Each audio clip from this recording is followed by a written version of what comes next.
ब्रह्म विद्यापं संप्रदायकर्तृभ्यो वंशर्षिभ्यो महद्भ्यो नमो गुरुभ्यः। सर्वोपप्लवरहितः प्रज्ञानघनः प्रत्यगर्थो ब्रह्मैवाहमस्मि। ओम शांति शांति शांति। यो ब्रह्माणं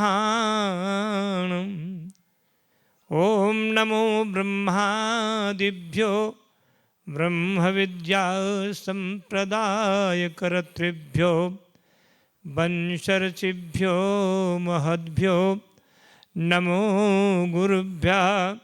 सर्वोपप्लवरहितः प्रज्ञानघनः प्रत्यगर्थो ब्रह्मैवाहमस्मि। ओम शांति शांति शांति।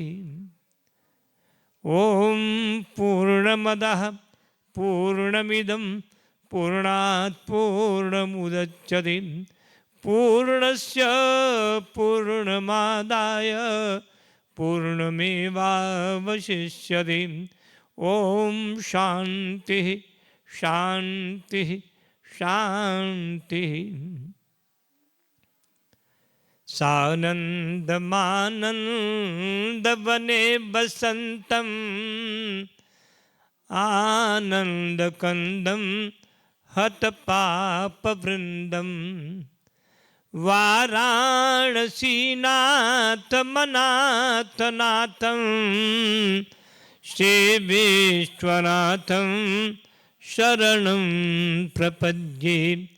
श्रीविश्वनाथं शरणं प्रपद्ये। नीलाम्बुजश्यामलकोमलाङ्गं सीतासमारोपितवामभागं पाणौ महाशायकचारुचापं नमामि रामं रघुवंशनाथं। नमामि रामं रघुवंशनाथम्। अतुलितबलधामं हेमशैलाभदेहं दनुजवन् कृशानं ज्ञानिनामग्रगण्यं सकलगुणनिधानं वानराणामधीशं रघुपति प्रियभक्तं वातजातं नमामि। श्रीगुरुचरणसरोजरज निजमनमुकुरसुधारि वरणौ रघुबर विमल जसु जोदायकुफलचारि। सियापति राम जय जय राम मेरे प्रभु राम जय जय राम। बोलो सद्गुरुदेव भगवान की। श्री भगवान भाव भावेश्वर महादेव की। सद्गुरुदेव धाम की। प्रभु प्रेमियों, माताओं एवं भगिनीनों, તમે સાંભળતા હોય તો સત્સંગ હાલમાં શીઘ્ર આવી જાઓ, એ તો પાછળ જાગા મળે નથી. આવો 2 મિનિટ હરે નામ સંકીર્તન કરવું છે, કરવું જોઈએ.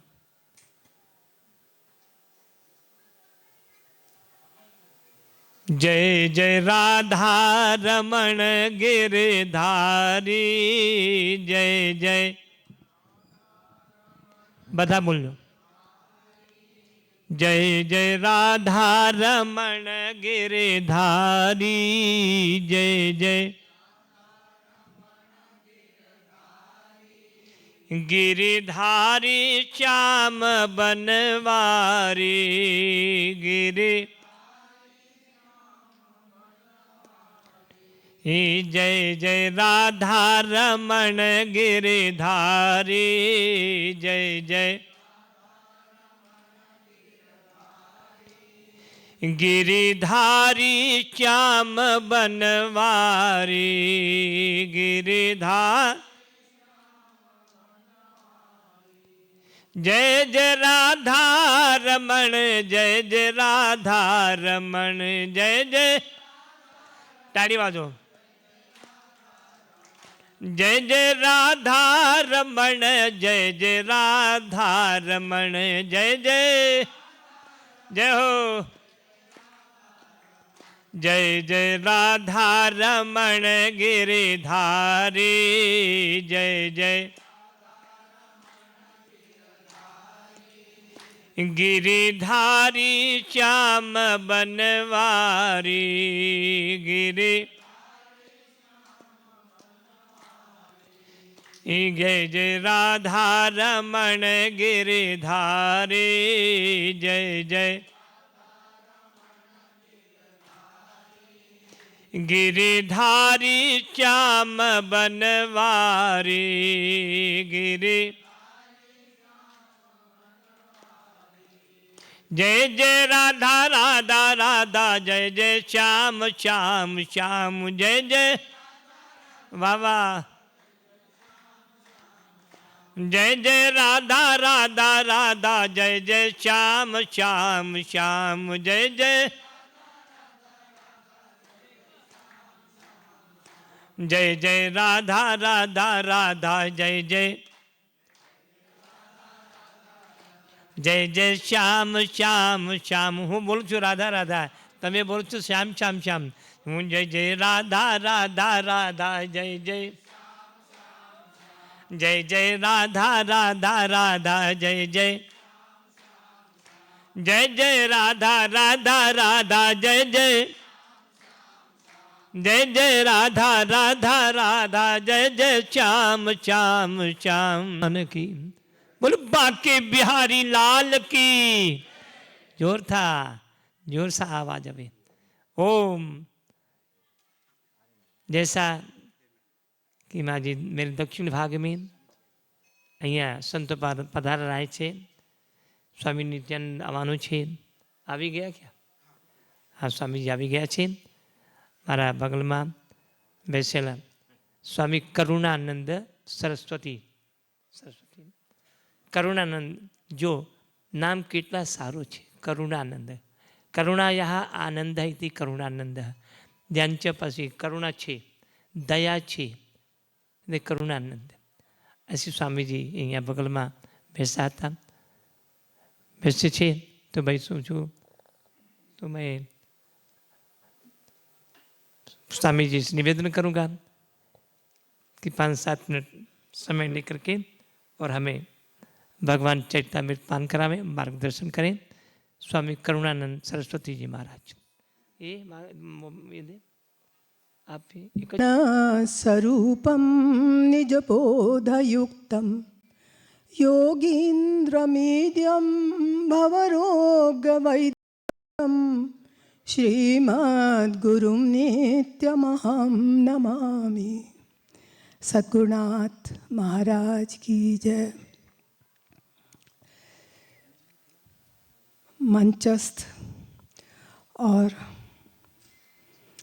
सर्वप्रथम तो जो इस आश्रम के अधिष्ठाता हैं महाराज श्री, उनके चरणों में नमन करते हुए मंचस्थ महाराज जी का, शंकरानंद जी महामंडलेश्वर शंकरानंद जी महाराज का दंडवत प्रणाम।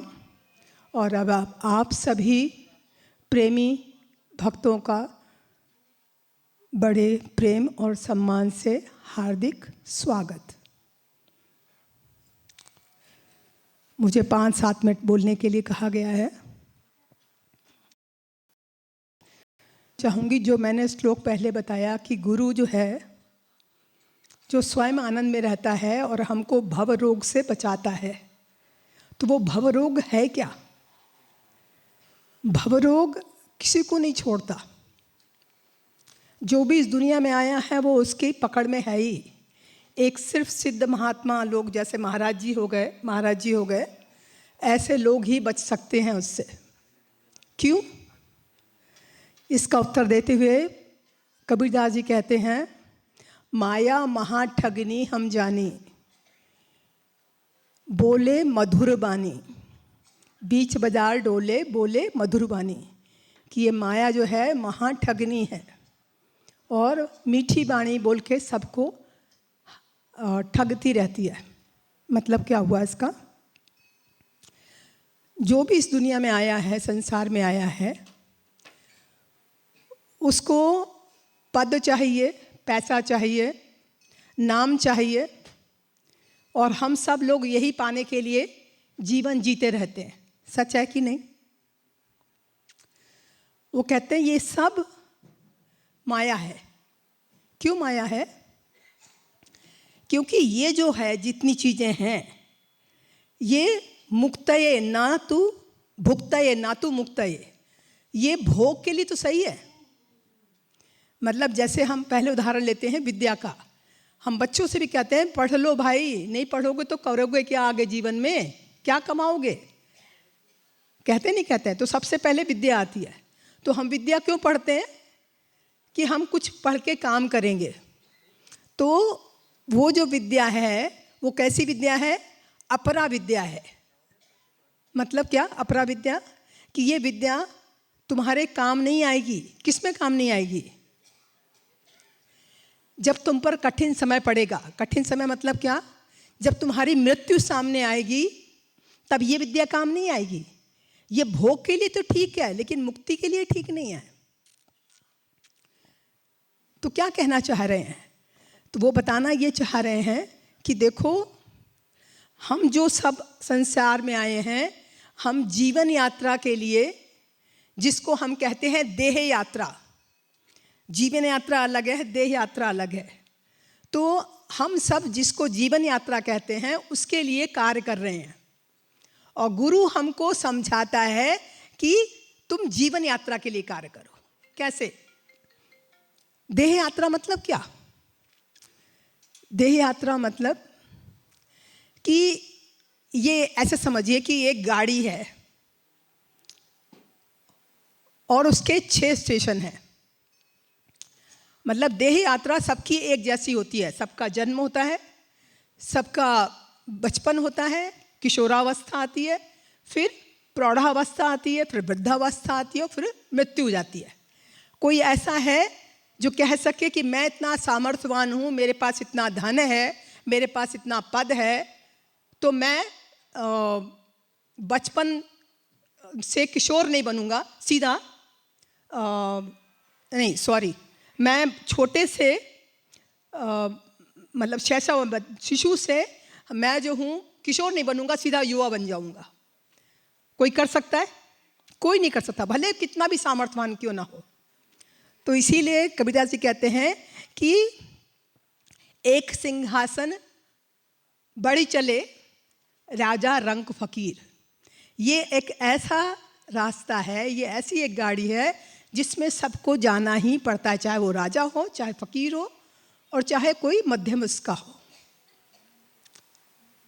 तो अब ये क्या है? देखिए, सब इसमें बैठते हैं। फर्क क्या है कि कोई जैसे गाड़ी में डब्बे होते हैं, तो कोई एसी डब्बा होता है और कोई जनरल डब्बा होता है। तो जो राजा है, जिसको हम राजा करें, मतलब जो सामर्थ्यवान है, जिसके पास पद है, वो तो एसी वाले डब्बे में बैठा है, और जो सामान्य व्यक्ति है वो सामान्य डब्बे में बैठा है। तो हमारा पुरुषार्थ क्या हुआ? हम ये जीवन जो चला रहे हैं, जो भगवान ने हमको जीवन दिया है, इसके प्रति हमारा कर्तव्य क्या है? जो हम पुरुषार्थ करते हैं, जो हम मेहनत करते हैं, किस लिए कर रहे हैं? आप किसी से भी पूछो कि आप क्यों जी रहे हो, तो क्या कोई उत्तर मिलता है? बताइए क्या उत्तर है इसका? आप क्यों जी रहे हो? आदमी कहेगा क्योंकि हम मर नहीं सकते इसलिए जी रहे हैं। बात सही है ना? मरना चाहते नहीं है, लेकिन हम क्यों जी रहे हैं? क्योंकि हमारे हाथ में है ही नहीं। है हाथ में आपके? बोलो। तो हम जी रहे हैं। तो भगवान क्या कहना चाह रहे हैं कि तुम सब उसके हाथ में हो, और हम सब ये चाह रहे हैं कि हम कुछ बन जाए। मतलब जीवन के प्रति जो धारणा है, हमारी जीवन के प्रति जो विचार है, लक्ष्य के प्रति हमारा जीवन का लक्ष्य क्या होना चाहिए, वो सही नहीं है। हम सब चाहते हैं कि हम सुखी हों, पर सुख कैसे चाहते हैं? जैसे कि पद पा करके, धन पा करके, नाम पा करके। तो कह रहे इससे सुखी नहीं होगे, इस जग में सुखी हो जाओगे, लेकिन जिसके लिए तुमको मनुष्य जीवन मिला है उसका क्या? फिर वहीं के वहीं। तो इसलिए तुम्हें जो है वो जानना है कि तुम्हारी जीवन यात्रा क्या है। ये अगर हमने ये किया तो ये मृग तृष्णा के समान है। और वेदांत में मृग तृष्णा को जो कहा गया है बहुत ही मार्मिक उदाहरण है, दृष्टांत है। रेगिस्तान में, मतलब जहाँ बालू होती है, वहाँ पर मृग तृष्णा, एक हिरन होता है, उसको प्यास बहुत लगी होती है, तो वो जाता है तो आगे उसको पानी दिखता है। बालू पर जब सूर्य की किरणें पड़ती हैं तो वो झिलमिलाती हैं और उसको लगता है जैसे यहाँ पर पानी बह रहा है। लेकिन जब वो वहाँ पहुँचता है तो उसको पानी नहीं मिलता। अब पानी नहीं मिला तो ठीक है, हम समझ जाएंगे पानी नहीं है, हम चले जाएंगे। लेकिन परेशानी क्या है, पानी नहीं मिलता है लेकिन आगे दिखता है। वो फिर भाग के आगे जाता है, वहाँ भी पानी नहीं मिलता लेकिन फिर भी आगे दिखता है। इस तरह से वो भागता ही रहता है, जहाँ जाता है पानी नहीं मिलता और आगे दिखता है। हमारी दशा भी वैसी ही है। हम सोचते हैं कि आज हमारा मकान बन जाएगा, कल हम सुखी हो जाएंगे, पर मकान जब बन जाता है तो क्या होता है, लगता रहती है कुछ भी नहीं है, फिर कुछ और दिखने लग जाता है। तो हम सुख का कारण कभी पैसे में, कभी मकान में, कभी गाड़ी में, कभी बच्चों में, कभी पति में, कभी पत्नी में देखते रहते हैं और ऐसा अपना जीवन बिताते रहते हैं। तो हमें जो गुरु है वो बताता है कि देखो ये जीवन नहीं है। जीवन अगर जीना है तो समझो कि जीवन का लक्ष्य क्या है। इसीलिए शंकराचार्य जी कहते हैं, भज गोविंदम गोविंदम भज मूढ़ मते, संप्राप्ते सन्निहते मरणे, नहीं नहीं रक्षति डुंक्रिय करणे, भज गोविंदम गोविंदम भज मूढ़ मते। क्यों भगवान को भजना? क्योंकि हम जिसका साथ करते हैं उसके गुण हमारे अंदर आते हैं। यही कारण है कि आप अपने बच्चों को बोलते हो बुरी संगत में नहीं रहना, कहते हैं ना बच्चों से। क्यों कहते हैं? क्योंकि उसका गुण हमारे अंदर आ जाएंगे और हम हैं ब्रह्म, जो वो भगवान है। जितना शक्तिशाली वो है उतना ही शक्तिशाली हम हैं। भगवान ने गीता में कहा है, ममई वांशो जीवलोके जीवभूत सनातनः, तू मेरा ही वंशज है। कभी आपने सुना है कि सिंह बच्चा घोड़ा या गधा हुआ है? नहीं। तो हम भी उसके ही बच्चे हैं, लेकिन हम विश्वास नहीं करते, ना संतों पर और ना गीता पर, ना भगवान के वाक्यों पर। तो वो क्या कह रहे हैं कि इसलिए तुमको भजन करना है, क्योंकि तुम जब उसका भजन करोगे तो उसके जो गुण हैं, दया, करुणा, सरलता, ईमानदारी, प्रेम, वो तुम्हारे अंदर आ जाएंगे।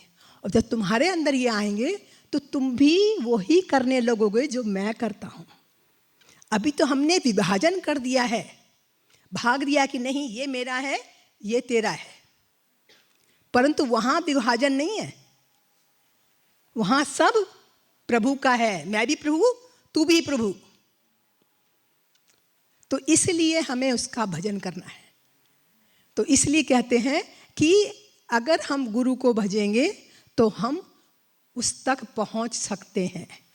क्यों? क्योंकि गुरु हमें बताता है, समझ देता है, एक तो उसके भजन से और दूसरा उसके आचरण से और उसके वाक्यों से।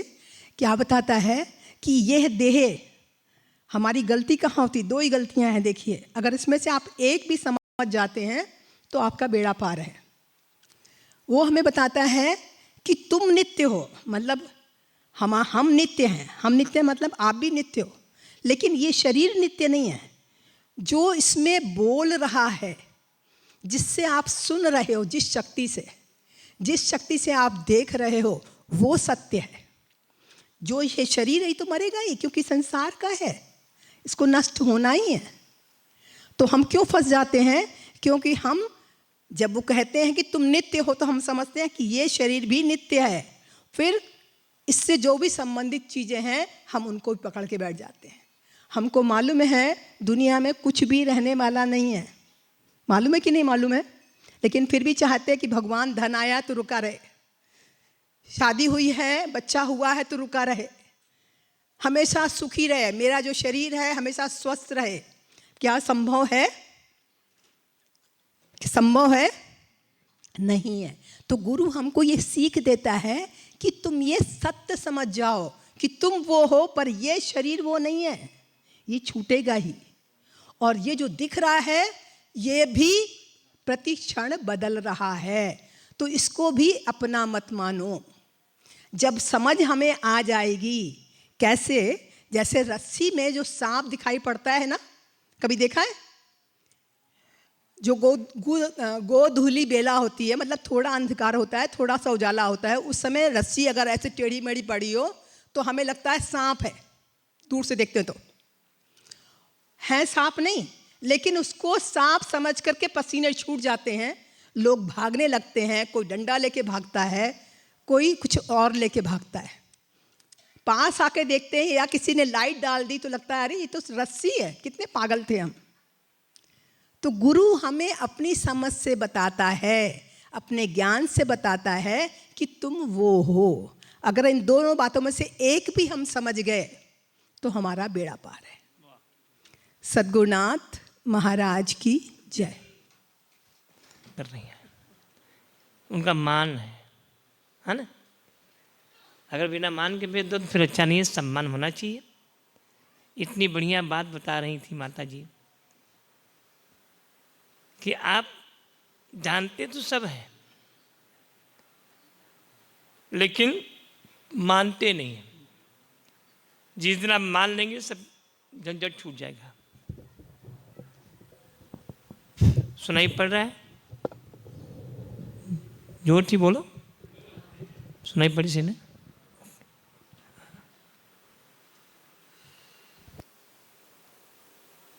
श्रीमद् भगवद गीता में मैं हिंदी बोलूँगा, चाल से हाँ બધા સાંભળો હિન્દીમાં, બચબચમાં ગુજરાતી પણ બોલું છું।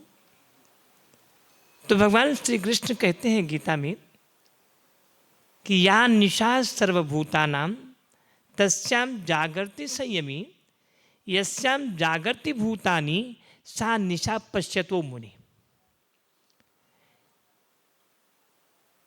सारे संसार के लोग सर्वभूतानम सो रहे हैं। आप सो रहे हो, जाग रहे हो? काका हूँ जागू छू कि सोऊं छू? जागू छू नहीं। यान तमक भगवान ने क्यों कहा ऐसा कि या निशा सर्वभूतानां तस्यां जागृति संयमी। इस संसार में, इस संसार रूपी निशा में, रात्रि में सर्वभूतानां, सर्वभूतों के लिए ये रात्रि है, जिसमें सोते हैं, खाते हैं, पीते हैं। तस्यां जागृति संयमी, जो संयमी पुरुष है। ये मोबाइल देख रहे हैं, मोबाइल देख रहे हो, फेंको उसको। मोबाइल बड़ी बीमारी है ये भाई, जो देखो वहीं आग गड़ा के बैठा है। अरे है क्या उसमें? अमृत पान करो कि बेला अमृत गया, आलसी सो रहा बन भागा, साथी सारे जागे तू न जागा। बेला अमृत गया, નહીં બોલવું છે, વાંધો નથી. અહીંયા કવિ કહે છે કે આ તમારા બેલા અમૃત છે, અમૃત બેલા છે. આ અમૃત બોલા મતલબ જો તમે ઊંઘી રહ્યા છે તો બધા ગયો. તો યા નિશા સર્વભૂતાનામ તસ્યામ જાગૃતિ સંયમી यस्याम जागृति भूतानी सा निशा पश्यतु मुनि. जिसमें आप जाग रहे हैं, आप मान रहे हैं मैं जागा हुआ हूं, उसको जो संयमी पुरुष है, मुनि है, संत है, सन्यासी है, जो तत्वदर्शी है, आत्मवेत्ता है, वो जानते हैं सो रहा है.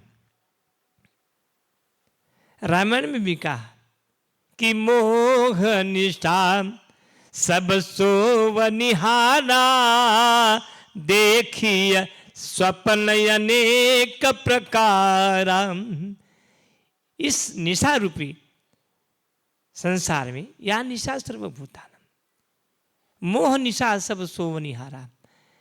आप लोगों की बात नहीं कह रहा हूं मैं, जो संसार में घूम रहे हैं वो मोह रूपी निद्रा में सो रहे हैं. और जगह जागता कौन है? यही जग जामिन जागहि जोगी. जो योगी है,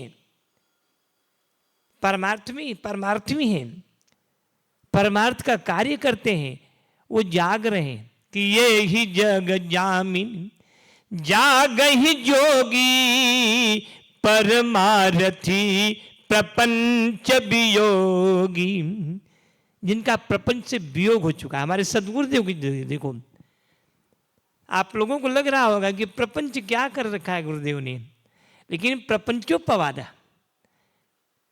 इस प्रपंच का अपवाद हो जाता है. देखिए नासिक में सब कुछ बनाया बड़े महाराज जी ने, गुरुदेव ने पीछे बैठे हैं, इतना बनाया और महाराज जी ने भी उसको संवारा बनाया. एक क्षण भी नहीं लगा, तिनके के समान उसको त्याग दिया.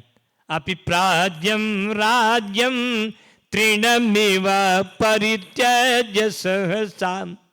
सहसा तिनके के समान उसको त्याग दिया, फिर वापस नहीं गए. कुछ लोगों को भ्रांति होती है, अरे जो मेरे पास में वो महाराज के पास में है, जो हम खाते हैं वो महाराज खाते हैं, जैसे हम रहते हैं उसे महाराज जी रहते हैं, तो मुझ में इनमें भेद क्या है?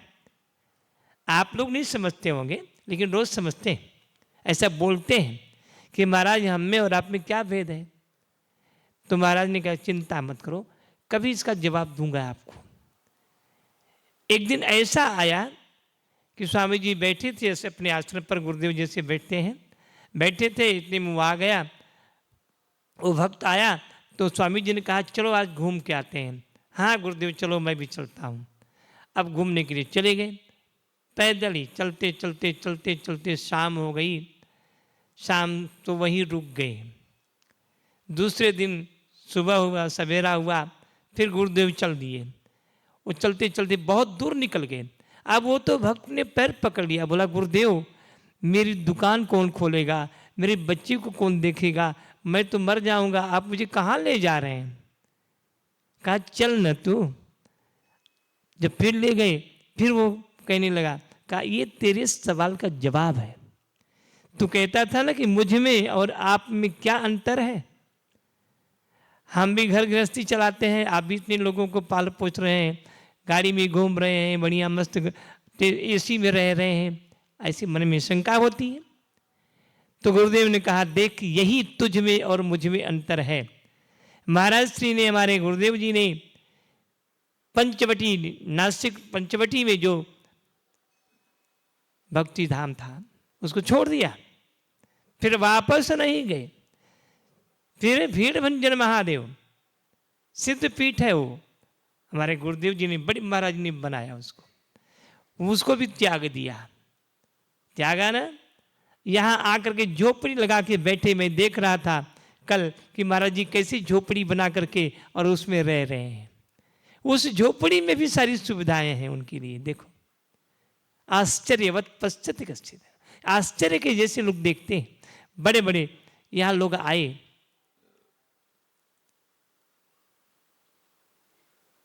यहाँ का जो राज्यपाल है, गवर्नर है, सब आए, मुख्यमंत्री हैं, गृह मंत्री हैं, सब आए।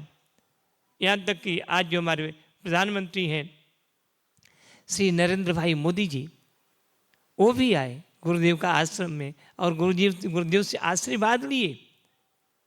तो उनका जीवन सदैव परोपकार के लिए होता है कि ये ही जग जामिन जागहि जोगी परमारथी प्रपंच वियोगी। सब प्रपंच में फंसे हुए हैं और वो प्रपंच से वियोग करके और जाग रहे हैं। या निशा सर्वभूतानां तस्याम जागर्ति संयमी यस्याम जागर्ति भूतानि सा निशा पश्यतु मुनि।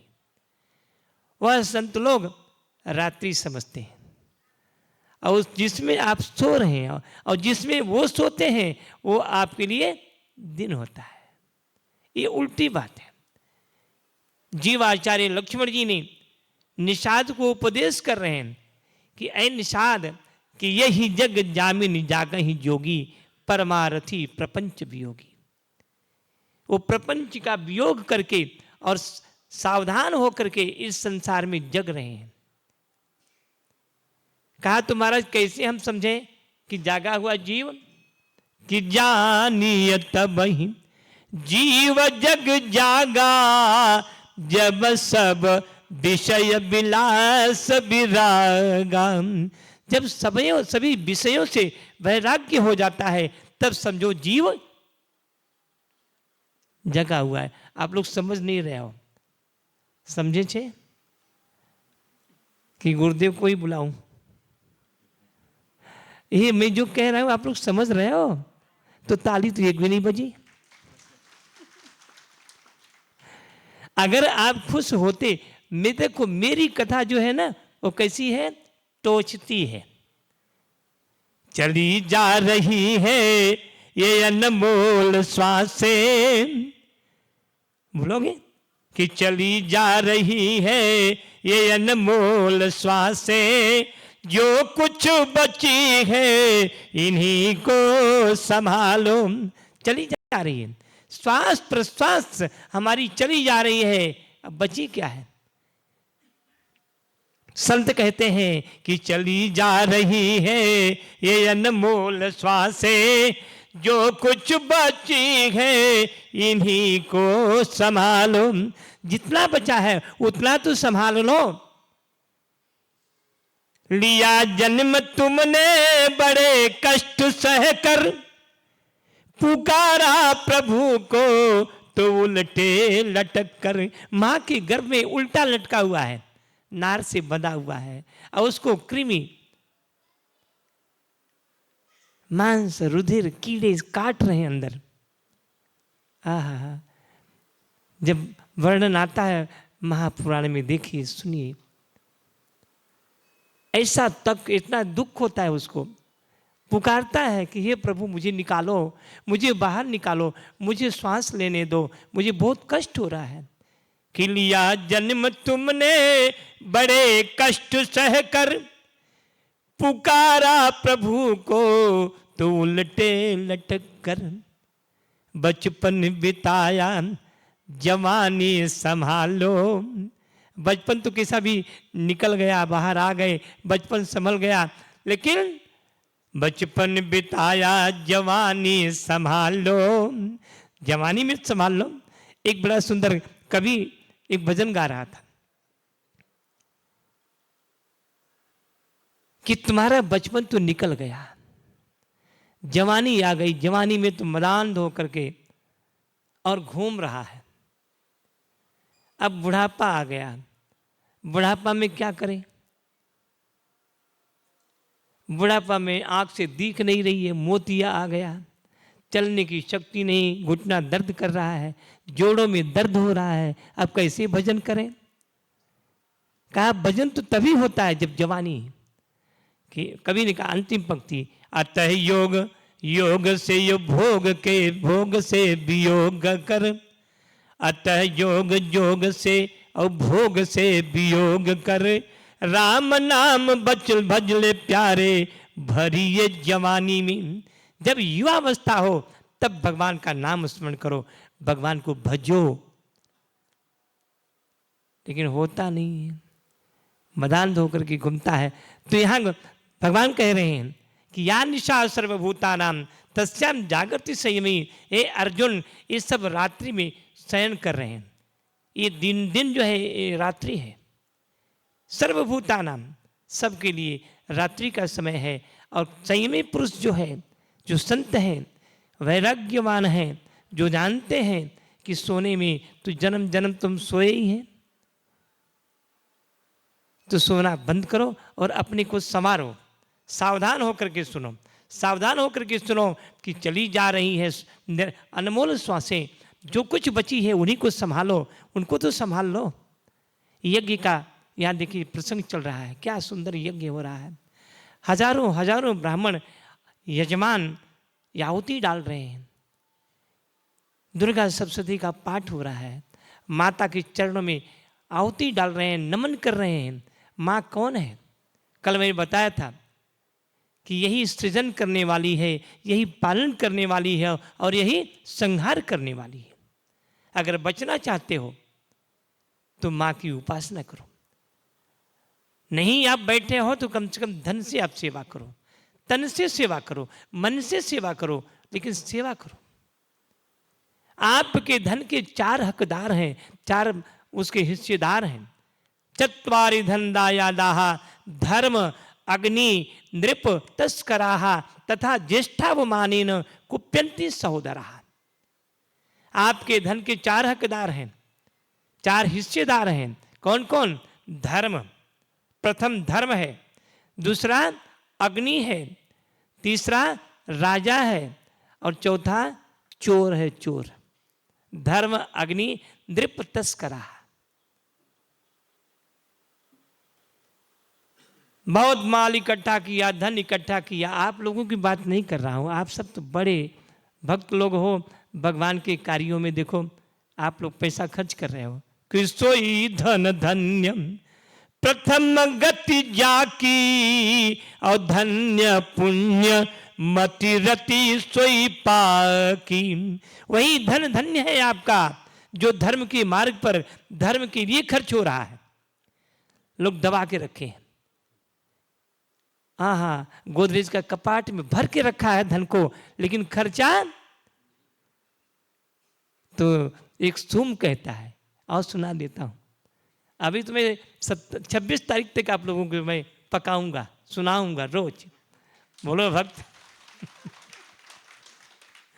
एक दाता होता है और एक सूम होता है।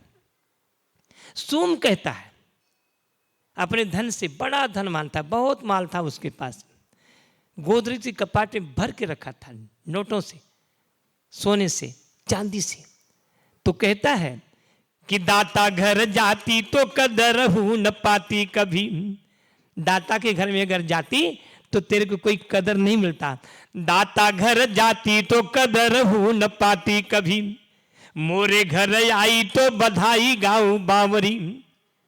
हाँ, खाने दर खाने तो है खाने दर वास देऊं, होई न उदास यह मोरे मन चावरी। खाऊं न खिलाऊं मर जाऊं दो सिखाई जाऊं, पूत यरु नाती हूं कोई आपनो स्वभावरी। चमड़ी उतारे बरु दमड़ी न देऊं काऊं। समझ रहे हो ना? सब समझ रहे, ताली बजाओ। आप लोगों के लिए नहीं है, सुम के लिए है। आप सब दाता बैठे हो, आप दान दाता हो। कि दाता घर जाती तो कदर हूं न पाती कभी, मोरे घर आई तो बधाई गाऊं बावरी। खाने दर खाने तो है खाने दर बास देऊं, होई न उदास यह मोरे मन चावरी। खाऊं न खिलाऊं मरी जाऊं तो सिखाई जाऊं, पूत यरु नाती हूं कोई आपनो स्वभावरी। चमड़ी उतारे बरु दमड़ी न देऊं काऊं।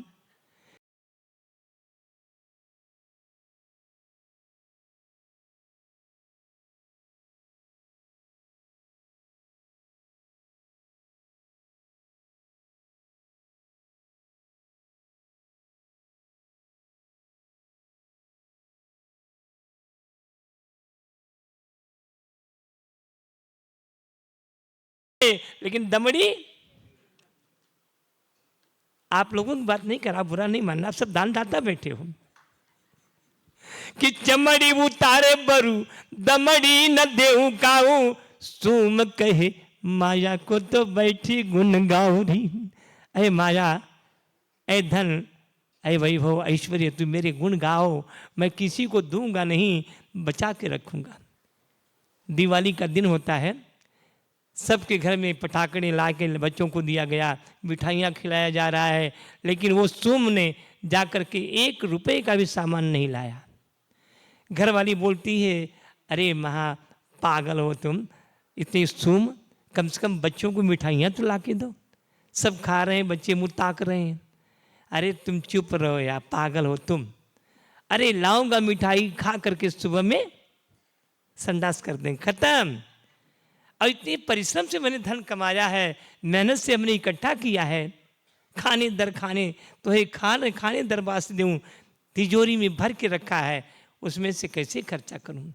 जब पत्नी ने बहुत डांटा, बहुत समझाया, तो गया, उसमें चांदी का सिक्का होता था, चांदी का सिक्का लिया और गया दुकान में। मिठाई वाले को बोला, स्वीट भंडार में जाकर के बोला, अरे 1 किलो मिठाई दे दे यार। वो दुकान वाला भी सोचने लगा, भी बड़ा भाई आज तक कभी लिया नहीं, आज 1 किलो मिठाई। 1 किलो मिठाई तोल दिया। अब तोल दिया और दिया हाथ में। अब वो रुपया जब खोलता है, मुट्ठी से दबा के रखा था, जब खोला तो उसमें पसीना हो जाता है। पसीना हो गया तो देखा खोल के, कहा अरे हाय हाय हाय, ये रो रहा है सेठ, ये नहीं जाना तेरे पास में, वापस लेके रुपया बजा लो जोर से। ये आपकी बात नहीं हो रही है। 1 रुपए का चांदी का सिक्का लेकर के घर वापस आ गया। पत्नी ने पूछा क्या हुआ? अरे कुछ मत पूछ, ये जाना ही नहीं चाहता दुकान वाले के पास में, और रोने लगा। रोते रोते आंसुओं से एकदम उसके घर पूरा शरीर गीला हो गया। इसलिए मैं चला आया लेकर के, मेरी हिम्मत नहीं हुई, मुझे बड़ा बुरा लगा कि मैं कैसे दे दूं इसको, नहीं दिया, इसलिए वापस आ गया। देखो ऐसे ऐसे कंजूस होते हैं कि दाता घर जाती तो कदर हूं न पाती कभी, मोरे घर आई तो बधाई गाओ बावरी, खाने दर खाने तो है खाने दर बास दूं, होई न उदास में यह मोरे मन चावरी, खाऊं न खिलाऊं मरी जाऊं तो सिखाई जाऊं, पूतयरु नाती हूं को यापनो स्वभावरी, चमड़ी उतारे बरु दमड़ी न देऊं काऊ, सूम कहे माया को तो बैठी गुण, मेरा बैठ के गुण गाओ, माया मैं तेरे को नहीं दूंगा किसी को। इस प्रकार से यज्ञ चल रहा है। अरे पछताते हैं, नोट निकालते हैं, अगर 500 की नोट निकली उसको दबा लेते हैं, 100 की नोट ढूंढते हैं, 100 की भी नहीं मिली तो 20 की, 25 की, 20 की 50 का नोट निकाल के चढ़ा देते हैं। अरे भले आदमी, तू कम से कम जो निकला 1500 दे देना, अच्छे कार्य में जा रहा है। तो निकाले सोई धन धन्य, वही धन आपका धन्य है। प्रथम गति जाकी और धन्य पुण्य मति रति सोई पाकी, वही मति धन्य है, वही मति पवित्र है, वही धन पवित्र है जो शुभ कार्य में, धर्म के कार्य में लग गया।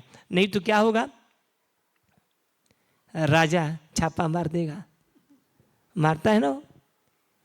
जिनके पास में हजारों करोड़ रुपए हैं उसके यहाँ आ करके और सरकार छापा मार देता है, सब उठा के ले जाता है। अरे तिजोरी में भर के रखा है, बिस्तर के अंदर डाल के रखा है, दीवार में चुनवा के रखा है। इतना रुपया गिनने के लिए मशीन आती है, 10-10 मशीन लगती है। सुनते हैं समाचार में, ये क्या काम का, चोरी का पैसा दुखी करके लोगों से लिया, अच्छे पौधे पर पहुंच गया, अच्छे पोस्ट पर पहुंचा और सारा पैसा इकट्ठा किया, सरकार उठा ले गई। मान लो सरकार से भी बच गया तो कौन आ जाएगा, चोर। चोर कहते हैं डाकू। डाकू कौन है भाई, कोई डॉक्टर होगा तो बुरा नहीं मानना, इसमें कोई डॉक्टर होगा तो बुरा नहीं मानना। सरकार है डाकू, डॉक्टर कोई भी लूट लेगा। 1 रुपये की इंजेक्शन लगा करके, सुई लगा करके हजारों रुपए डॉक्टर ऐंठ लेता है। अरे क्यों जाते हो डॉक्टर के पास में? कम से कम धर्म के मार्ग पर तो खर्चा करो। कहते हैं कि जिसने धर्म एवं हतो हंति धर्मो रक्षित रक्षित तस्मात् धर्मो न हंतव्य। तुम धर्म का हनन मत करो, धर्म की रक्षा करो तो आपका धर्म भी रक्षा करेगा। ये मैं दावे के साथ कह रहा हूं। मैं कभी डॉक्टर के पास नहीं गया, कभी गोलियां नहीं खाया, और अवस्था बताऊंगा तो घबरा जाओगे तुम लोग। इसे चुप रहो, कोई बात नहीं, लेकिन ध्यान रखो आपका प्रथम धन जो है धर्म के मार्ग पर जाए। और धर्म के मार्ग पर यहाँ श्रीमद् भगवद गीता में भगवान ने कहा है कि यज्ञाशिष्टो सन संतो मुच्यंते सर्व किन विषय ही भूंगती थी तुगम पापा ये पच्यंत्यात्म कारणात्। यज्ञ से अवशिष्ट जो धन है लगा दो सब उसमें, अब उससे बचे जो धन तो यज्ञाशिष्टो संतो, तो यज्ञ से बचा हुआ जो धन है, अन्न है, उसका उपभोग करो, उसको अपने जीवन में लाओ। ये धर्म है, ये हमारा कर्तव्य है, परम कर्तव्य है। उसको न करके और हम कहाँ किस में पैसे कर रहे हैं, कहीं लड़ाई हो रहा है, कहीं झगड़ा हो रहा है, कहीं भाई भाई से लड़ रहा है, कहीं भाई सेठ पड़ोसी से लड़ रहा है, आय हाय हाय गोली चल जाती है। मैं बताऊं आपको, मैंने बहुत घूमा है, दिल्ली, अमृतसर, पंजाब, हरियाणा, लुधियाना, कहाँ घूमा मैं। नोएडा का एक सेठ, 2 भाई थे, उनके पास में अथा लाखों एकड़ जमीन थी और वे अरबोपति थे। केवल 1 गुंठे जमीन के लिए आपस में उनसे झगड़ा हुआ और दोनों को एक दूसरे को गोली मार दिया। बड़े भाई छोटे को भाई मार दिया, छोटा भाई बड़े को मार दिया। बोलो सच्चिदानंद भगवान की। तो धर्म की रक्षा करो, धर्म आपकी रक्षा करेगा। इसलिए धर्म एवं हतोहंति धर्मो रक्षित रक्षिता। हमारे परम श्रद्धेय सदगुरुदेव जी ये जो लक्ष्य चंडी यज्ञ का आयोजन किए हैं, ये 5वां यज्ञ है। गुरुदेव कहते हैं कि अब मेरी हिम्मत नहीं है, अब मैं नहीं करूँगा। 2-3 दिन से स्वास्थ्य ठीक नहीं चल रहा है, देख रहा हूँ कभी उनके मतलब एकदम वो हो जाते हैं।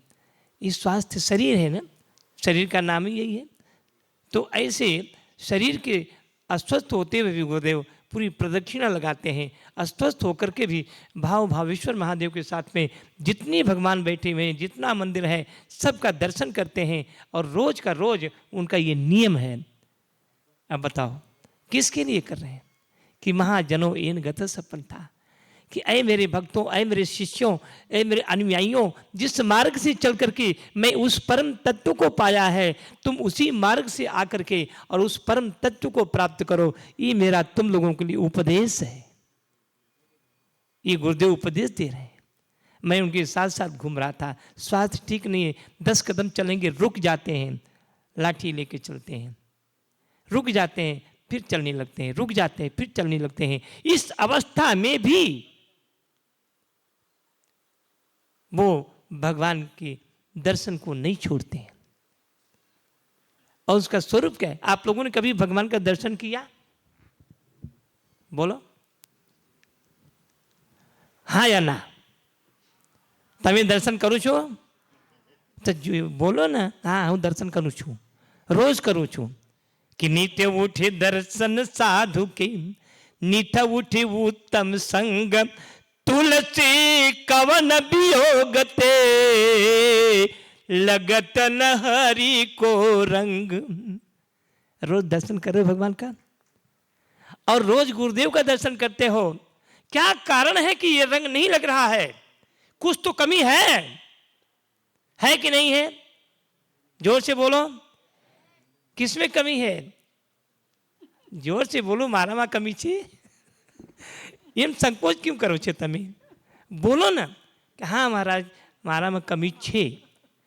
એટલે માટે અહીંયા બસીને ગુરુદેવના દર્શન કરું છું कि મને પણ બુદ્ધિ આપો, સદબુદ્ધિ આપો, મને પણ એમ ભક્તિ આપો। भगवान कहते हैं भक्त्या माम अभिजानाति यावा नश्चात्मि तत्वतः तत्व मान तत्वतो ज्ञात्वा विशति तदनंतरम। तत्वतः अगर जानना है तो भगवान की भक्ति करो।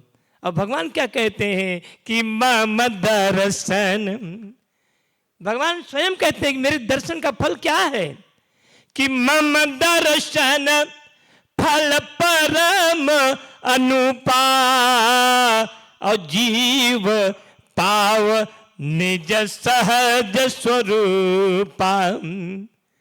कभी अपने स्वरूप में स्थित हुए? दर्शन हम रोज कर रहे हैं। भगवान कह रहे हैं कि मम दर्शन फल परम अनुपा जीव पाव निज सहज स्वरूपा। जीव का सहज स्वरूप क्या है? भगवान कहते हैं ममई वांशो जीवलोके जीव भूत सनातन मन स्थानी इंद्रियाणी प्रकृति स्थानी कर्षति। गोस्वामी जी कहते हैं कि अस प्रभु हृदय अक्षतय विकारी सकल जीव जगदीन दुखारी। दुखी क्यों हैं? हमें तो कोई दुख नहीं है। आप लोगों की बात नहीं कर रहा हूं मैं, क्षमा करना, ये तो उन लोगों की बात कर रहा हूं जो डॉक्टर के पास जाते हैं, रोज गोलियां खा रहे हैं, रोज उनकी तबीयत खराब हो जाती है। ये और हमारे गुरुदेव की बात करोगे उसका भी समाधान कर दूं आपको। जब ऐसी बात है तो गुरुदेव की तबीयत क्यों खराब है? पूछ सकते हो ना, पूछो, તમે પ્રશ્ન પૂછો ને મારાથી, પૂછ્યું છે ને? તમારે મનમાં આવશે ને કે ગુરુદેવજી એવડી ભક્તિ કરે છે, એટલો ભગવાનના નામ જપે છે, તેમ દુઃખ કેમ આવે, ક્યાંથી આવ્યા? મનમાં સંશય છે, સંશય આવે છે ને? તો તમારા સમાધાન હું કરું છું, સમાધાન બધાઈ લો, હું समाधान करूं છું। देखो मैं भी गुरुदेव के चरणों पर अपन मत्था रखता हूं। गुरुदेव क्या कहते हैं? सुखी रहो, तुम्हारा दुख दूर हो जाए। अब मेरा दुख तो दूर हो गया, क्यों? गुरुदेव ने आशीर्वाद दिया। मुझे पूर्ण विश्वास है कि गुरुदेव ने आशीर्वाद दिया। मैं भुक्तभोगी हूं, मैं जानता हूं गुरु का शब्द जो है वो अमोघ है, कभी निष्फल नहीं जाता है। अभी तो मान के चलो, गुरु के चरणों में प्रणाम करते हो तो गुरुदेव आपको आशीर्वाद देते हैं, मत्थे पर हाथ रख देते हैं, आपका दुख तो दूर થઈ ગયા ને कि नहीं થયા? થયા છે, दुख दूर થઈ गया। पर वो दुख जो है, जो अवश्यमेव भोक्तव्यम कृतम कर्म शुभाशुभम, जो आपने कर्म किया है उस कर्म के फल को भोगना तो पड़ेगा। लेकिन गुरुदेव ने आशीर्वाद दिया कि जाओ सुखी हो जाओ, तुम्हारा दुख दूर हो जाए। तो दुख तो दूर हो गया, लेकिन वो दुख भोगेगा कौन? बोलो, गुरुदेव ने भोगवानु पड़े ने। तो गुरुदेव ना दुख नहीं, ये अमारा लोगों ना दुख है। मारा माटे गुरुदेव आ तन वेश धारण किया छे और गुरुदेव तमारा माटे तपस्या करे छे, तमारा दुख निवृत्त हो इसके लिए तपस्या करते हैं। लेकिन उनके लिए कोई बंधन नहीं है, तो इसलिए गुरुदेव का स्वास्थ्य ठीक नहीं है तो कभी शंका नहीं करना, वो आपका दुख, आपका कष्ट, आपके उसको भोग रहे हैं, उनके ऊपर सब ये चला गया है, तो वो भी निवृत्त कर लेंगे, काट देंगे उसको अपने भजन से, अपने प्रभाव से। भगवान उनके ऊपर कृपा करेंगे और वो भी स्वस्थ हो जाएंगे। हमारे गुरुदेव जी बैठे हैं पीछे समाधि लगा करके, सबको देख रहे हैं। कम से कम 30-35 साल पहले गुरुदेव के साथ में मैं आया था। मैं बार बार कहता हूँ ना कि पंचवटी से मुझे उठा के लिया, ये लाए तो मुंबई से, ब्रह्मचारी चल मेरे साथ में। हम कहा गुरुदेव, बोलो चल तू मेरा है, उसका नहीं है, अपने गुरु का नहीं है, तू मेरा है। इतना तू मेरा है, चल तू मेरा पोता है, मेरा नाती है। और मुझे उठा कर ले आए। गुरुजी से हम जाके बोले, हम कहा गुरुदेव ऐसी सी बात है, गुरुदेव ले जा रहे हैं। बोले जाओ उनकी सेवा करके आओ, लेकिन रुकना नहीं ज़्यादा। हम कहा ठीक है। मैं आया गुरुदेव जी के साथ में, पंचवटी में भक्ति धाम में लाए और वहाँ रहे 1-2 दिन और फिर वहाँ से लेकर के मुझे चले आए बलसाड़ पीड़भंजन महादेव में। तो रास्ते में अंधेरा हो गया। फियाट या एम्बेसडर गाड़ी थी, फियाट थी ने તમે લોકોને ખબર છે? કેટલા લોકોને ખબર છે? फियाट છે। हाथ ऊपर करो। हाँ, तो गुरुजी के साथ में फियाट में बैठ करके मैं आया। तो यही रास्ते में धर्मपुर में नहीं जानता था, पहली बार निकला था, छोटा था। तो गुरुदेव जी आम के बगीचे में रोका और कहा, ये पटेल सुन, ये मेरा चेला आया हुआ है, मेरा नाती चेला है, इसके तू आम खिला बढ़िया। आम का सीजन था, गर्मी का महीना था। आम बाल्टी भर के लाया वो और मैं जितना खाते बनाए 2-3-4 खाया और इसके बाद में फिर हमका गुरुजी अब नहीं खाऊंगा, चल बलसाड़ ले गए। पहुँचते पहुँचते वहाँ काफ़ी टाइम हो गया, करीब 7:30 पौने 8 हो गया। तो वहाँ उड़द की दाल बनी थी। उड़द होता है ना, उड़द, काला उड़द का दाल बना हुआ था और बड़ी बड़ी थालियाँ थीं और कटोरा था। गुरुजी के सामने रखा गया, मेरे सामने बैठा है, मेरे सामने भी थाली कटोरा आया। कटोरा निकाल के बाहर रख कर दिए, ये निकल कटोरा, क्या करना है इसका? वो लाया, जब बड़ी कलछुल थी परोसने का, वो लाया भर के, कहा इसी थाली में डाल। उसी थाली में डलवा लिए। देखो कितनी सादगी है, कितना गुरुदेव के अंदर सादगी थी। उसमें थाली में डलवा लिए, कटोरी में नहीं लिया उन्होंने। कहा क्यों बर्तन जूठा करता है, इसी थाली में दे दी। और रोटी लाया, गुरुदेव बड़ी प्यार से पाए, बड़े प्रेम से पाए। अब हम लोगों को तो 5-10 कटोरी अगर थाली में ना हो तो मज़ा ही नहीं आता है। ये हमारे गुरुदेव का वैराग्य देखो। जोर से बजाओ, गुरुदेव के लिए ताली बजाओ। ऐसे है हमारे गुरुदेव, निष्प्रिय, निष्काम, तत्वदर्शी, तत्ववेत्ता। इतना सत्संग करते थे, विह्वल होकर के प्रसन्नचित रहते थे। किन किन अवस्थाओं से गुजरे, लेकिन कभी उनके चेहरे पर हमने सिरकन नहीं देखा, दुख का आभास नहीं आया, कभी दुखी हुए ही नहीं हो। मैं साक्षी हूं। और ऐसे आनंद भगवान की मिलता है सच्चा सुख केवल गुरुदेव तुम्हारे चरणों में, गुरुदेव तुम्हारे चरणों। मिल जोर से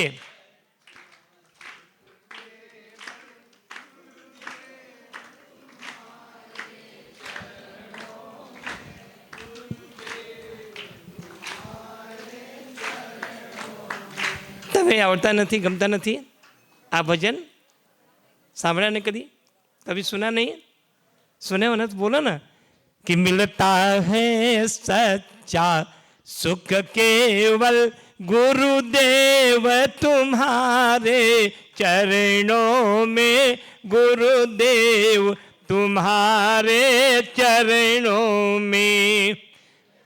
जोर से सुख केवल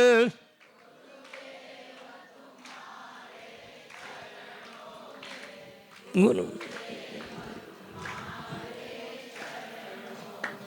यह विनती है पल पल चिन्ह चिन्ह रहे ध्यान तुम्हारे चरणों में, रहे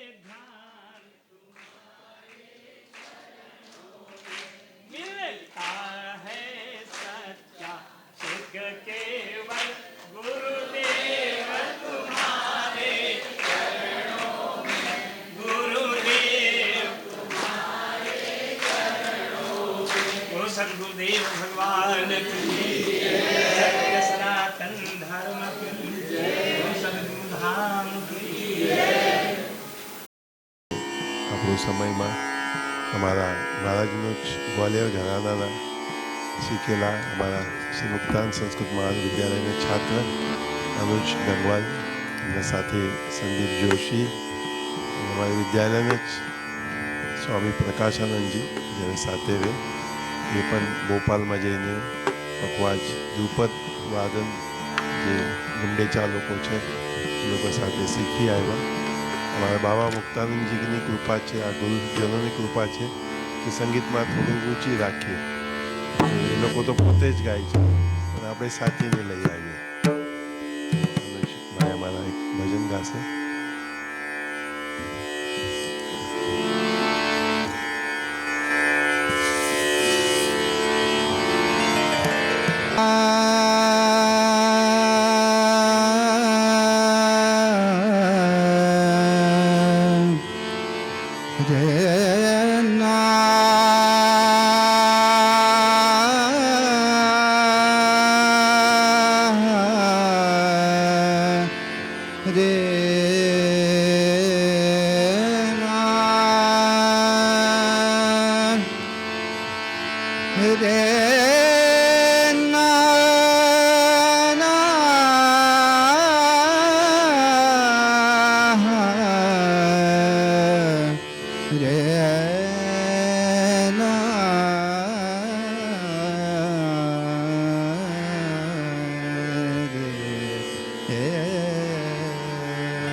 हरि भजन को मान रे, हरि भजन को मान रे, हरि भजन को मान रे, मत कर मोह तो मनवा प्यारे, मत कर मोह तो मनवा प्यारे, हरि भजन को मान रे, हरि भजन को मान रे।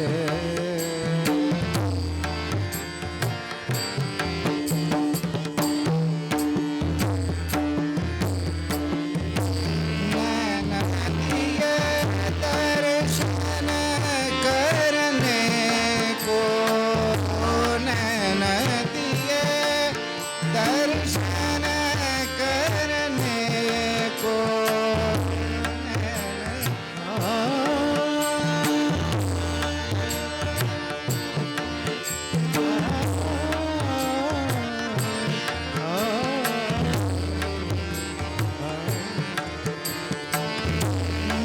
नैन दिए, दर्शन करने को नैन दिए,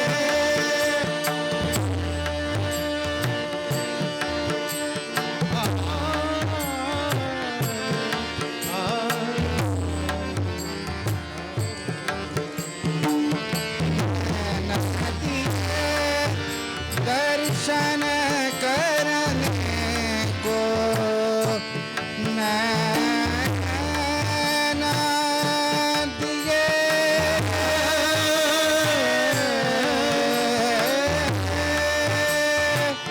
दर्शन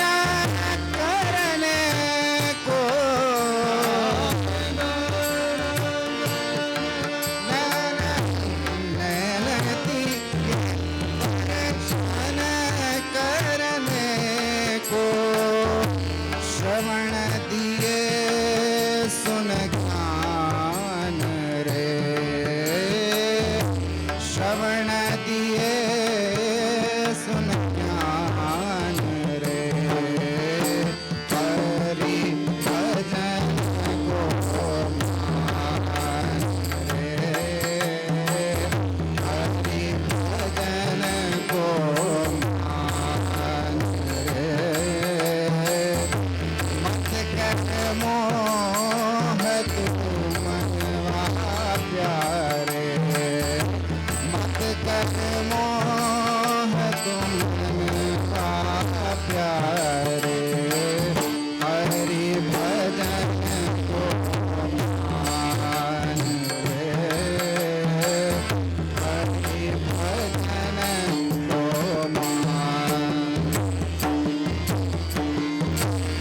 बदन दिया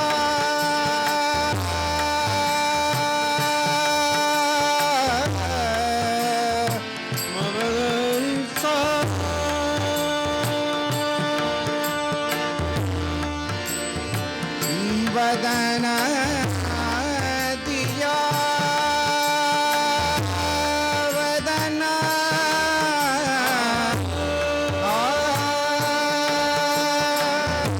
बदन दिया हरि गुण गाने को बदन दिया हरि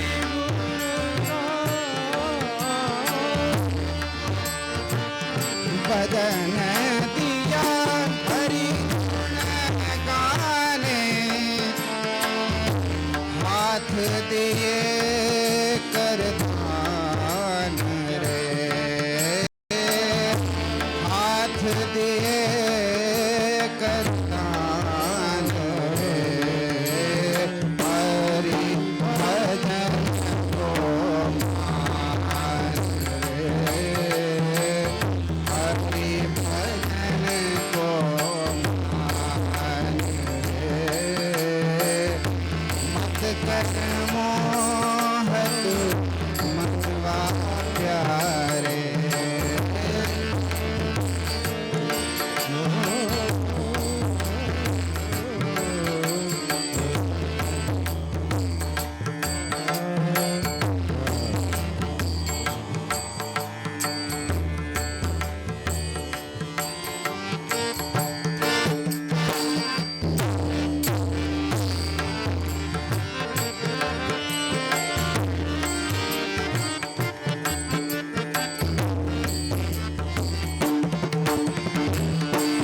कहत कबीर सुनो भई साधो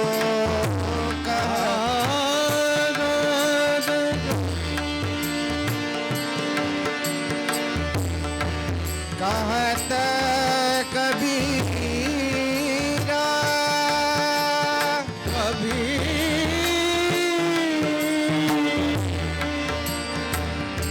कबीरा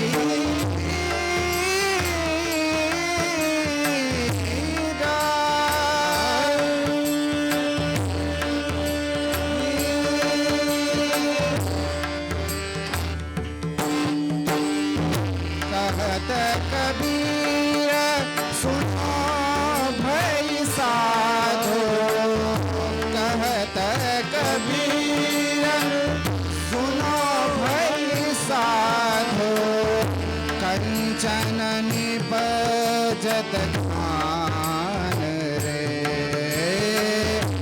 कंचन निपजत ध्यान रे हरि भजन को मान रे हरि भजन को मान रे मत कर मोह तुम का प्यारे मत कर मोह तुम का प्यारे हरि भजन को मान रे हरि भजन को मान रे हरि भजन को मान रे हरि भजन को हरि भजन को हरि भजन को मान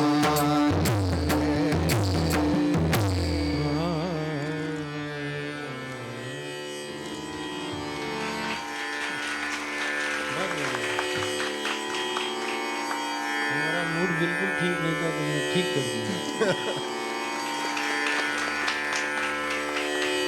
शुरू में बड़ी शक्ति होती है, बड़ी सारा संगीत, इसीलिए मुझे बहुत प्रिय है। बहुत अच्छी। हाँ महाराज, अब अगर यही चलेगा ना तो आगे का कुछ नहीं चलेगा, तो इसलिए आप चलाइए। आप थोड़ा बोल दीजिए। आज पंगत बिल्कुल 1 बजे भेंट। गुरवे शिष्य संसार हारिणे भक्तकार्यैकदेहाय नमस्ते चित्सदात्मने। ॐ नमः शिवाय गुरवे सच्चिदानन्दमूर्तये निष्प्रपञ्चाय शान्ताय निरालम्बाय तेजसे। ॐ सहनाववतु सहनौ भुनक्तु सह वीर्यं करवावहै तेजस्विनावधीतमस्तु मा विद्विषावहै। ॐ शान्ति शान्ति शान्ति। सद्गुरुदेव महाराज की जय। बड़े आनंद का यह कार्यक्रम अनुष्ठान चल रहा है और उसी आनंद में हम सब तैर रहे हैं, गोते लगा रहे हैं। महाराज श्री का हम किन शब्दों से अभिनंदन या जो भी अपने भाव है व्यक्त करें, क्योंकि वास्तव में जो हमने परसों शोभा यात्रा से लेकर के आज 5वां दिन ऐसा हम बोल सकते हैं, क्योंकि रविवार को चालू हुआ है। 5 दिनों में कितना कुछ हुआ, एक तो बहिरंग और दूसरा अंतरंग। एक तो स्थूल और एक सूक्ष्म। और हमारे अभी शंकरानंद जी महाराज गुरु की ही वर्णन, गुरु की ही बात कर रहे थे, उतने में महाराज जी का आगमन भी हुआ, तो उनका भजन ध्रुव पद पे ही रह गया। तो बोले भी मेरा बात अधूरा है, लेकिन वो अभी महाराज जी ने उनके कपड़े मंगा लिए तो यहीं रहने वाले, तो अधूरे वाले बात हो पूरा करते रहेंगे रोज थोड़ा थोड़ा। आप लोगों को भी मैं लोगों से कहता हूँ कि जो संवाद होता है ना, उसमें फुल स्टॉप या पूर्ण विराम नहीं लगता है, उसमें एक अल्प विराम यानी कॉमा लगता है। आज बात पूरी नहीं हुई, कोई बात नहीं, कल बाद में फिर मिलते हैं, फिर वही बात आगे चलाते हैं। यही तो संवाद है। और आज के हमारे इस समाज में, इस समय में, इस दुनिया में इस संवाद की आवश्यकता है। संतजन उसको सत्संग कहते हैं। और महाराज जी ने कल घोषणा भी की, अभी भी हमने चर्चा की कि जो ये स्वाध्याय की परंपरा है, जहाँ गुरु और शिष्य बैठकर संवाद करते हैं। आप अपने शास्त्रों को देखिए तो वहाँ संवाद ही है। तो मैं लोगों से कहता हूँ, चाहे हम श्रीमद् भगवद गीता की चर्चा करें, उपनिषद की चर्चा करें, कि कितने दिनों तक, महीनों तक, सालों तक गुरु शिष्य बैठे होंगे और संवाद चलता रहा होगा। यूँ नहीं कि आया, पूछा और चला गया। गुरु की सेवा में रहते रहते रहते वो संवाद चलते चलते चलते 10, 12, 15, 25 साल या तो जीवन भर निकल जाता है।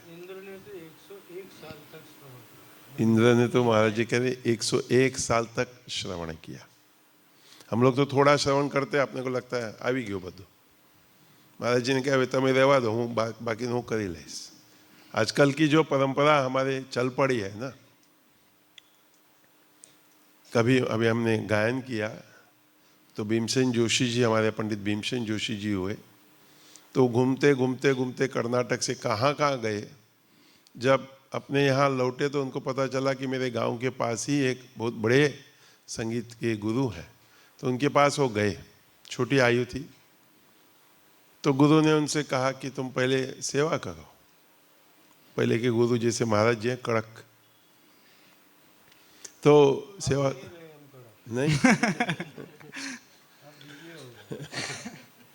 लेकिन फिर भी आवश्यकता पड़ने पर कड़क हो जाते हैं। आवश्यकता पड़ती भी है कभी कभी। हालांकि आज के हमारे आधुनिक नियम कायदा, आधुनिक माता पिता को लगता है कि हम सब गुरु के आशीर्वाद से ही बड़े हुए हैं और आशीर्वाद कई रूपों से मिलता है। ऐसे ही भीमसेन जोशी जी को लगा कि ये भोजन परोसना, ये सेवा करना, झाड़ू पोछा करना, मैं तो गाना सीखने आया हूँ। तो एक दिन भोजन परोसते परोसते उसने कहा कि तुम अभी गाओ। तो बोले अभी तो भोजन का समय है। बोले अभी मैं बोल रहा हूँ ना, तुमको अभी गाओ। वो गुरु लोग अपने को तभी आजकल के हम चॉइस देते हैं कि बेटा क्या खाओगे। उस समय ये नहीं होता था, माता जी रख देती थी, बोलती ये खाओ, खाना है, ये तुम्हारे लिए अच्छा है, मैंने सोच समझ कर तुम्हारे लिए ये बना है। तो भीमसेन जोशी बोले कि कुछ सोचे बिगड़ मैं बैठ गया और जो स्फुरन हुआ अंदर से वो गाने लगा।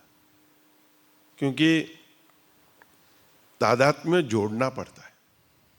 हमको कभी मन में ऐसे विचार आता है ना कि यहाँ प्रातःकाल से आए हैं, मंदिर दर्शन किया, परिक्रमा किया, हवन में गए, आए, बैठे, तो जो हमारा मन का मैल है, जो इंद्रियों का मैल है, वो सब निकलते निकलते निकलते। कल महाराज जी ने भी आपसे पूछा, आज स्वामी शंकराचार्य जी से पूछा कि भगवान का दर्शन किया। हम झट से उत्तर नहीं देते कि किया, हम सोचते कि इन लोग क्या पूछ रहे।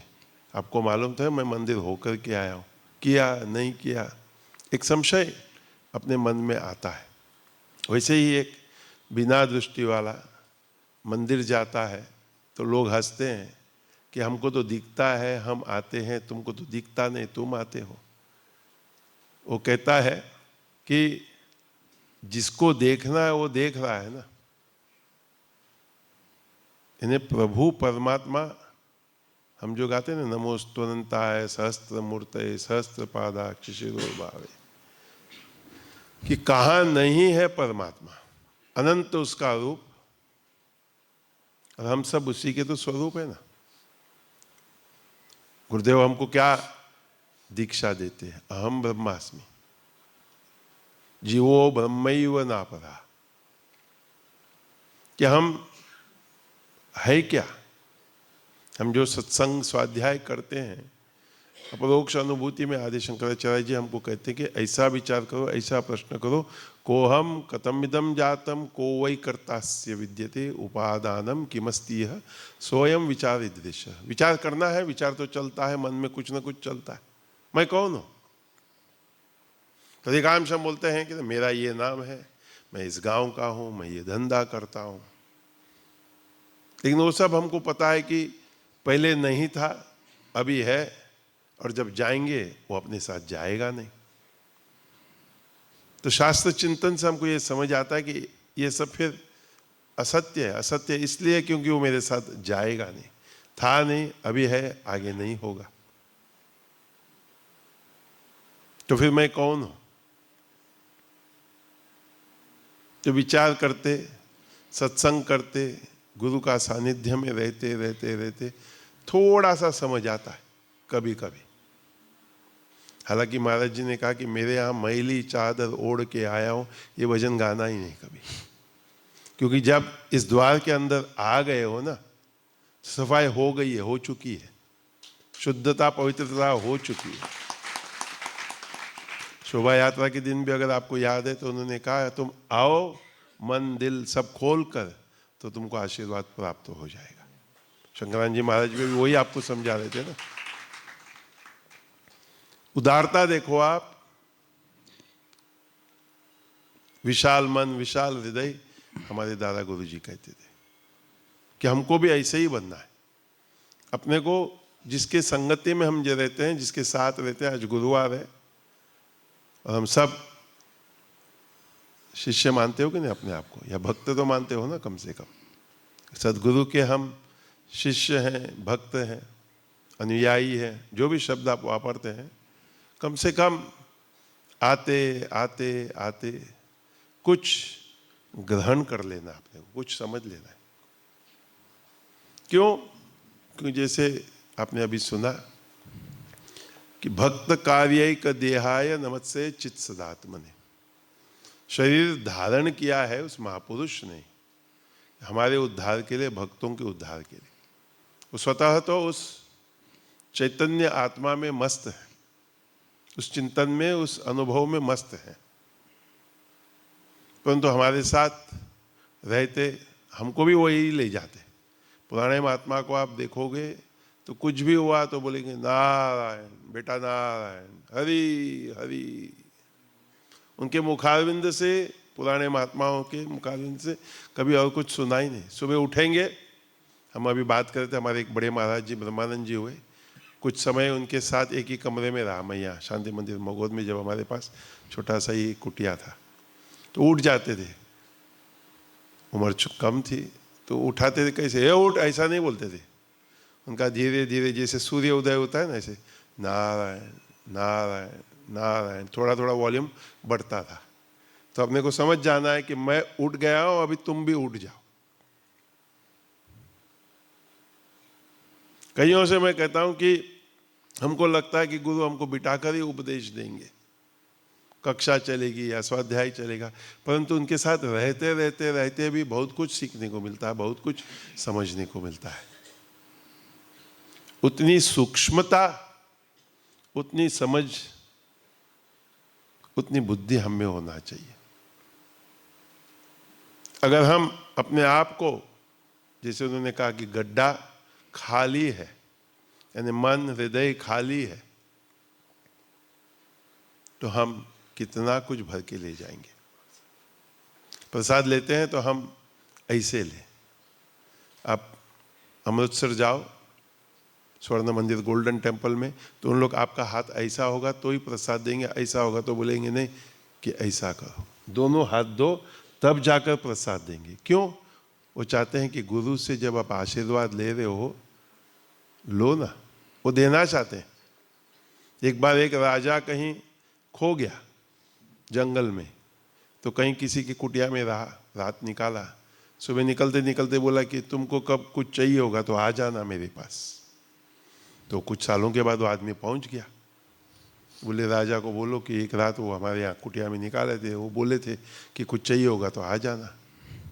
तो राजा के मन में हो गया कि कहीं सिंहासन ही मांग ले राजा की, तो लेकिन फिर भी बोला कि चलो बोला है, बुलाया है तो आ गया, आ जाए।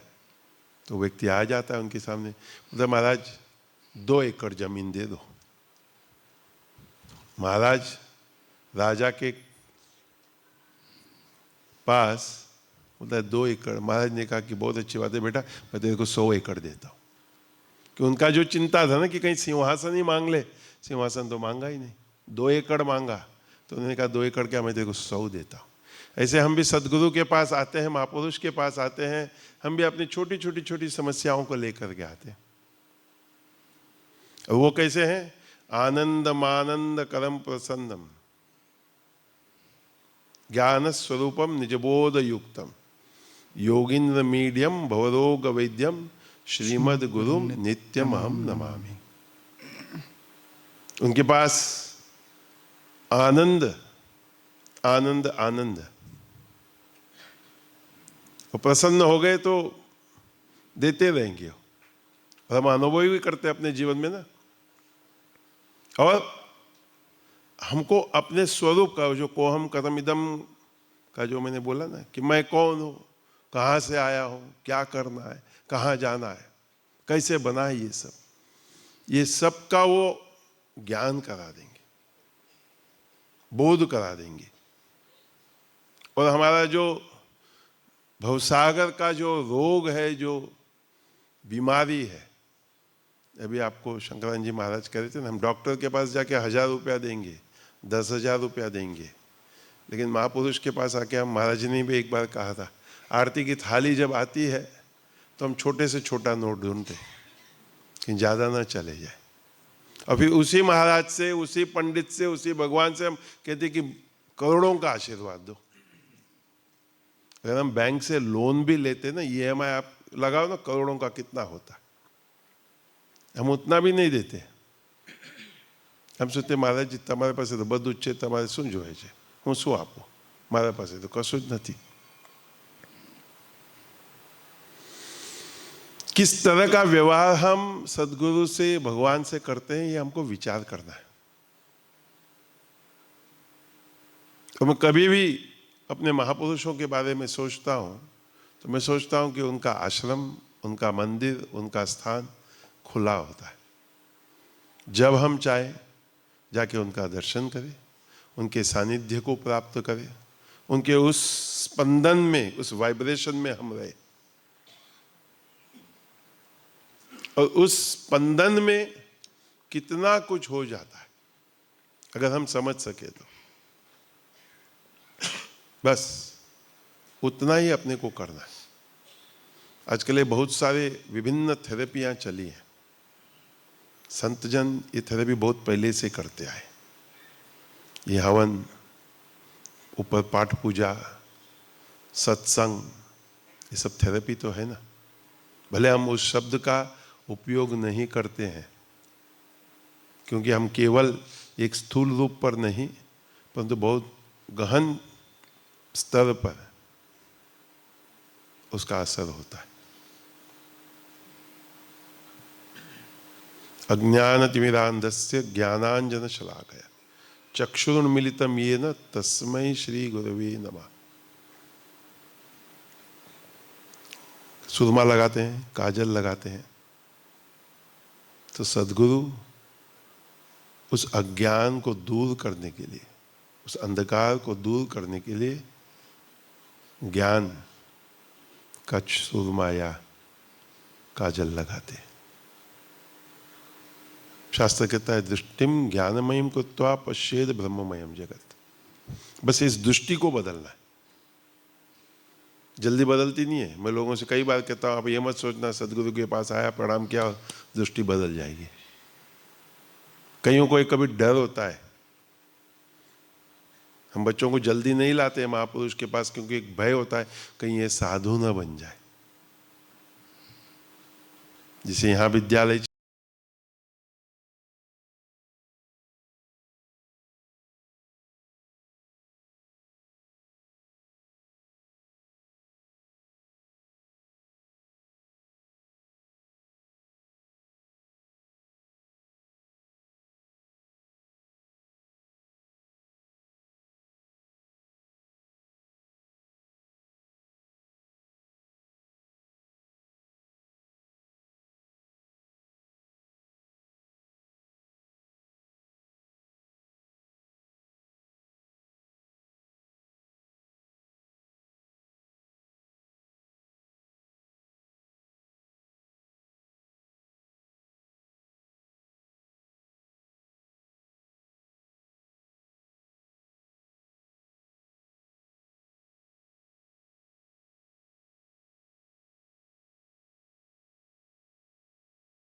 हमारे यहाँ भी विद्यालय चलता है। माता पिता को कभी डर लगता है कि महात्मा के पास रहते रहते महात्मा ना बन जाए। अभी तक एक ही बना है हमारे 25 साल में, स्वामी प्रकाशानंद। बाकी सब बोलते हैं अभी शादी करने की इच्छा है। क्योंकि घर वाले का भी प्रेशर आता है ना, फोन आते रहता है जल्दी आ जाओ जल्दी आ जाओ, कहीं रंग न चढ़ जाए। हमारे हरिओम शरण जी गाया करते थे, रंगने वाले रंग दे मुझे, रंगा है तू जिस रंग में। संतों से केवल बहिरंग रंग नहीं परंतु अंतरंग में जो एक रंग चढ़ा हुआ है ना आनंद का, जो महाराज जी को हम जब सुनते और जैसे अभी उन्होंने गाया ऐसा गाते तो अपने को क्षण भर के लिए लगता है कि मैं किस लोक में हूं।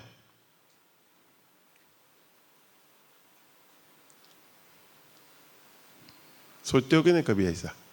जब सत्संग रंग जाता है ना महाराज जी का 2-3 घंटे के बाद, 1 घंटा तो पहला अपना ऐसे ही निकल जाता है। महाराज जी भी मूड में आते हैं। ऐसे तो महाराज जी झट से मूड में आते थे, को आके तुरंत। लेकिन अपने को अपनी नशा चढ़ाने में हमको टाइम लगता है क्योंकि अपना सब हटाना पड़ता है, अपनापन छोड़ना पड़ता है। अपनापन छूटते छूटते छूटते यहाँ जो बोल रहे हैं वो सुनने लगते हैं। हमारे बाबा मुक्तानंद जी कहते थे केवल अपना चश्मा है ना उसका नंबर बदलना है। अभी गलत नंबर है और नंबर ठीक हो जाएगा। सदगुरु का जो दिया हुआ नंबर होगा वो लगा दोगे तो ये सब फिर ब्रह्म में ही दिखेगा। मैं लोगों से कहता हूँ, संत जन अपने को कहते हैं, हम भी वाह वाह कहते हैं, लगता भी अच्छा है अपने को,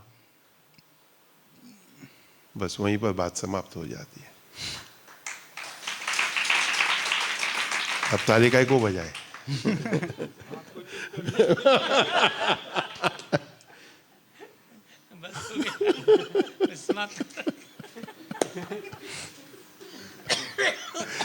महाराज जी ने आधा घंटा बोला था, 20 मिनट हो गया।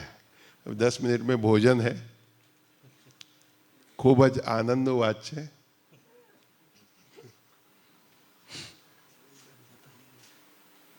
બધા જ સદગુરુના સાનિધ્ય હું માનું છું કે જાણો છો, સમજો છો, એવું નથી કે નથી જાણતા સમજતા।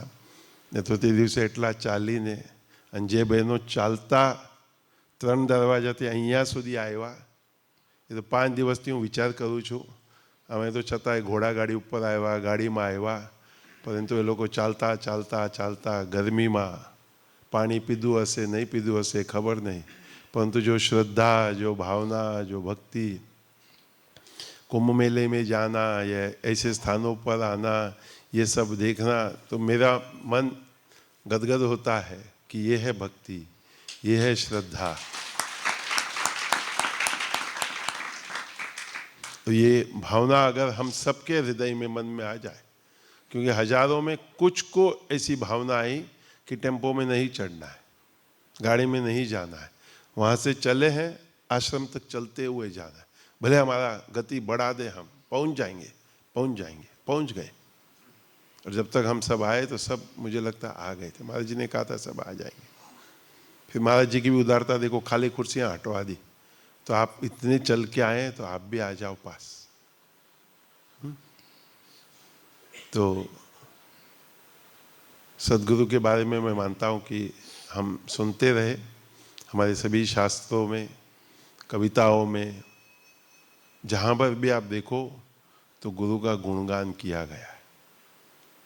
और संतजन ये भी कहते हैं, परमात्मा तो बनाकर हमको इस 84 लाख योनि में भेज देता है और फिर हम उसमें चलते रहते हैं, जीवन अपना चलता रहता है। सदगुरु के पास हम आते हैं तो उसी 84 लाख योनियों में से वो हमको मुक्त करा देते हैं, हमें अपना स्वरूप का निज बोध करा देते हैं, अनुभव करा देते हैं, प्रत्यक्ष अपरोक्ष अनुभव करा देते हैं। और फिर वो जब हो जाता है ना अनुभव, फिर अपने को लगता है कि ये सब मिथ्या है, ये सब शुष्क है। और हमको फिर मन में भावना जागृत होती है कि बस यही जीवन जीऊँ, यही करता रहूँ, भजन करता रहूँ, भक्ति करता रहूँ, करती रहूँ। तो सदगुरु से अगर हम आशीर्वाद कृपा मांगते तो यही मांगे कि मेरी भक्ति, मेरी साधना, मेरा जप, मेरा पाठ, जो कुछ भी आप अपने जीवन में करते हो, उसमें एक तो सबसे पहले मन लगा रहे, उसका रस का मैं निरंतर आनंद करता रहूं, लेता रहूं। वो कभी मेरा मन, एक छोटी सी कहानी के बाद को विराम देता हूँ। जैसे आश्रम है, आश्रम में कई लोग सेवा देते हैं, करते हैं। तो एक सज्जन काफ़ी समय से सेवा करते थे, तो सदगुरु प्रसन्न हुए, बोले बेटा मांगो जो चाहिए। तो बोला ठीक है, मैं घर जाकर पूछ के आता हूँ, जो बताएंगे उन लोग आपको फिर बताऊंगा। तो अगले दिन वो लौट करके आता है, तो महाराज पूछते हैं कि हुआ? तो बोले क्या हुआ? वास्तव में क्या हुआ कि पत्नी बोली, गरीब थे उन लोग, पत्नी बोली कि जमीन मांग लो, हम खेती करेंगे। बड़ी बहू ने कहा कि कुछ धन जेवर मांग लो, किसी ने कहा कि खान पान के लिए वस्तु मांगो, कि उनकी 8 साल की बेटी थी। तो उस बेटी ने जो कहा, उस पिता ने कहा कि मैं ये गुरुदेव से नहीं कह पाऊंगा, तुम ही आना, तुम ही कहना। तो बच्ची को लेकर वो सदगुरु के पास आते हैं। तो सदगुरु जब पूछते हैं तो बोलते हैं ये बेटी जो है बताएगी बात, और ध्यान से सुने आप बच्ची की बात को। बच्ची कहती है, गुरुदेव आपकी कृपा से जीवन बढ़िया है।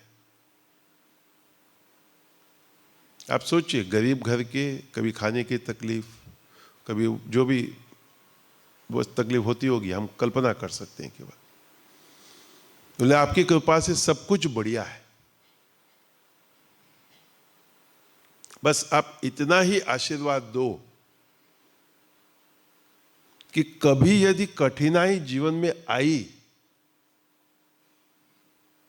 तो आपका एक तो विस्मरण न हो, आपके बारे में कुछ गलत विचार कभी हो जाता है ना अपने कि हम तो इतने जाते हैं, 25 साल से जुड़े हैं, 50 साल से जुड़े हैं, फिर भी मेरे जीवन में तकलीफ, कि सदगुरु की दृष्टि नहीं पड़ रही है क्या?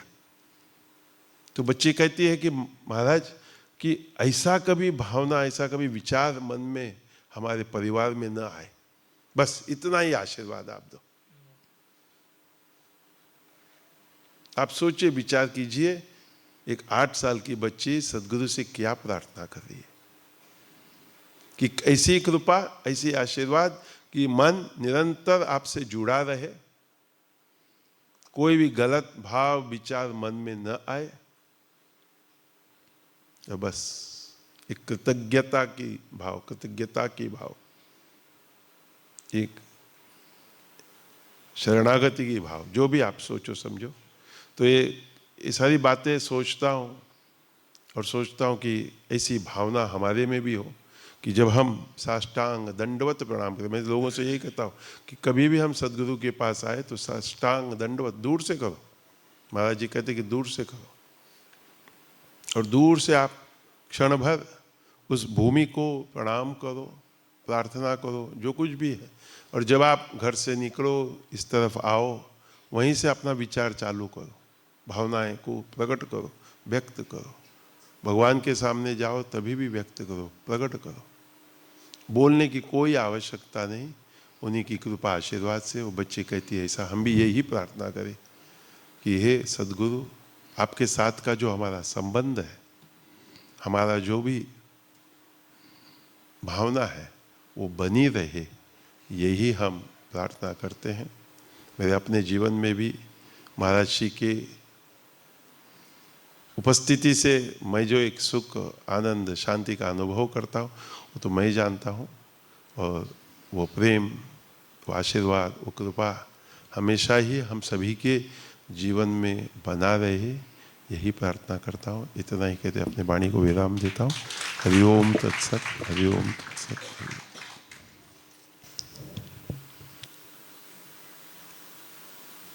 इन दोनों महामंडलेश्वरों ने सदगुरु का महात्म्य आपको श्रवण करवाया। माता जी का मैं सुन नहीं पाया था क्योंकि मैं अंदर था, उस समय थोड़ा बुखार भी था, इसलिए पड़ा हुआ था। लेकिन इनका तो पूरा सुना, इनका थोड़ा अधूरा सुना। इन तो गुरुदेव तुम्हारे चरणों का बोलती मैं चरण अंदर ले आया।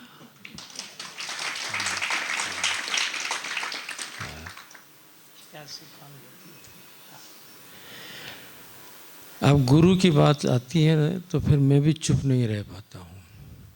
तो 2 मिनट गुरु का चिंतन करो, संकीर्तन कर लो, फिर कुछ कह करके अपने जल्दी चलेंगे। आज हम चाहते हैं कि समय से आपका भोजन प्रसाद हो जाए।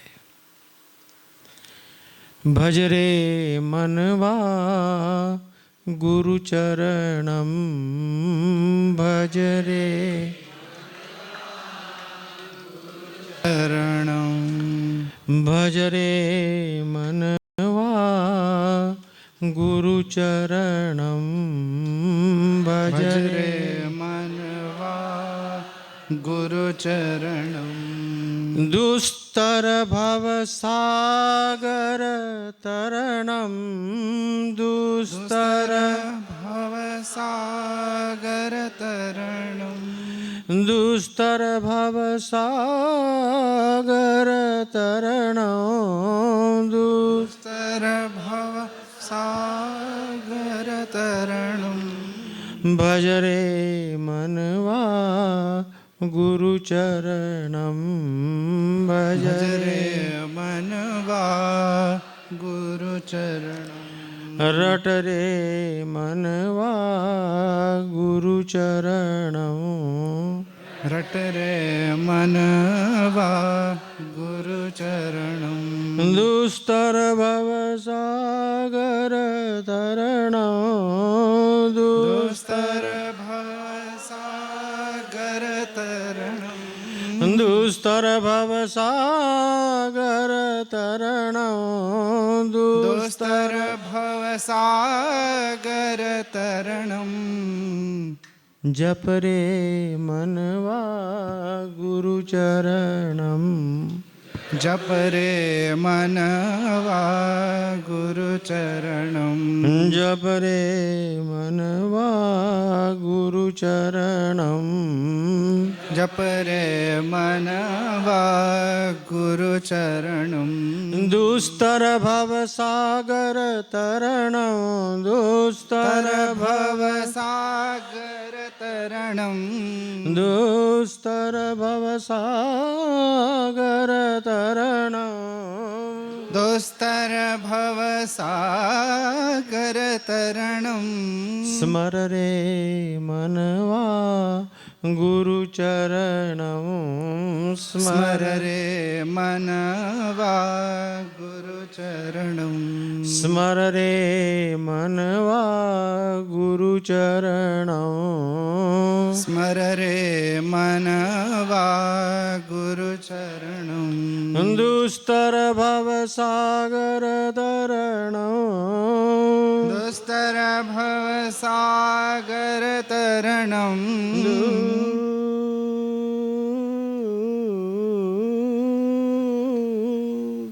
दुस्तर भव सागर तरणं दुस्तर भवसागर तरणं नम रे मनवा गुरुचरणं नम रे मनवा गुरुचरणं नम रे मनवा गुरुचरणं नम रे मनवा गुरुचरणं नम रे मनवा गुरुचरणं नम रे मनवा गुरुचरणं 13 वर्ष का एक लड़का 7वीं क्लास पास अपनी माँ को रामायण सुना रहा था।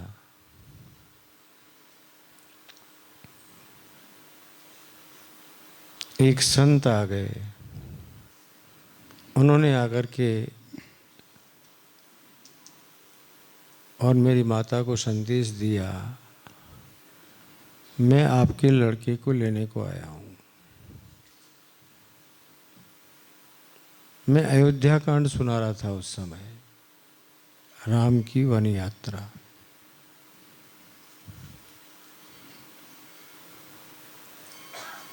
छोटा ही था और एकाएक किसी महात्मा ने आके कह दिया, आपके लड़के को लेने के लिए आया हूँ। और उससे पूर्व वो बच्चा अपनी माँ से कहता है कि माँ, अगर मैं भी आपको छोड़ के चले जाऊँ, आप बुरा तो नहीं मानेंगी ना?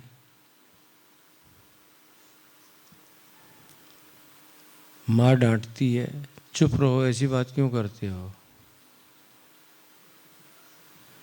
लेकिन दूसरे दिन तो आ गया संदेश।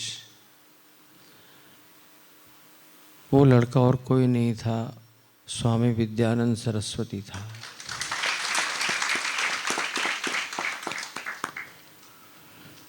हम बहुत प्रसन्न हुए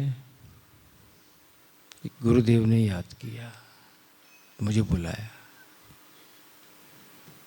मुझे मेरे गुरुदेव से बहुत प्यार था बचपन से ही।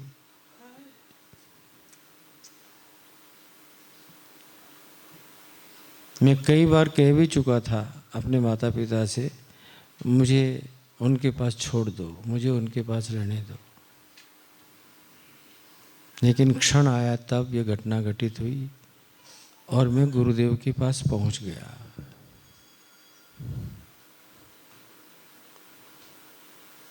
गुरु किस तरह से कृपा करते हैं इसका अनुभव मुझे मालूम है। मैं दूसरों को कहता हूँ और किसी का दृष्टांत लो या मतलब मैं सामने बैठा हुआ हूँ, मुझसे देख लो, मुझे देख लो। माँ का प्यार, पिता का अनुशासन, सद्गुरु का अनुग्रह और सद्गुरु का डांटना, इन सब का अनुभवक मैं हूँ।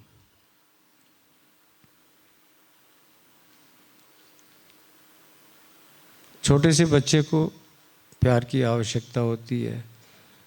मुझे जब बुला लिया अपने पास तो बहुत प्यार दिया, लेकिन जब लघु सिद्धांत को हम पढ़ाया करते थे तो डंडा साथ में लेके बैठते थे। और व्याकरण के सूत्र अगर नहीं सुनाए हमने तो फिर मेथी पाक भी खाना पड़ता था। मेथी पाक तो समझते ही है ना। लाते घूसा कमर मध्य चटकनम मुखभंजनम चरण दासी शीश मध्य बार बार धड़ाधड़म। इस नुस्खे से मेथी पाक तैयार होता है। और होता था।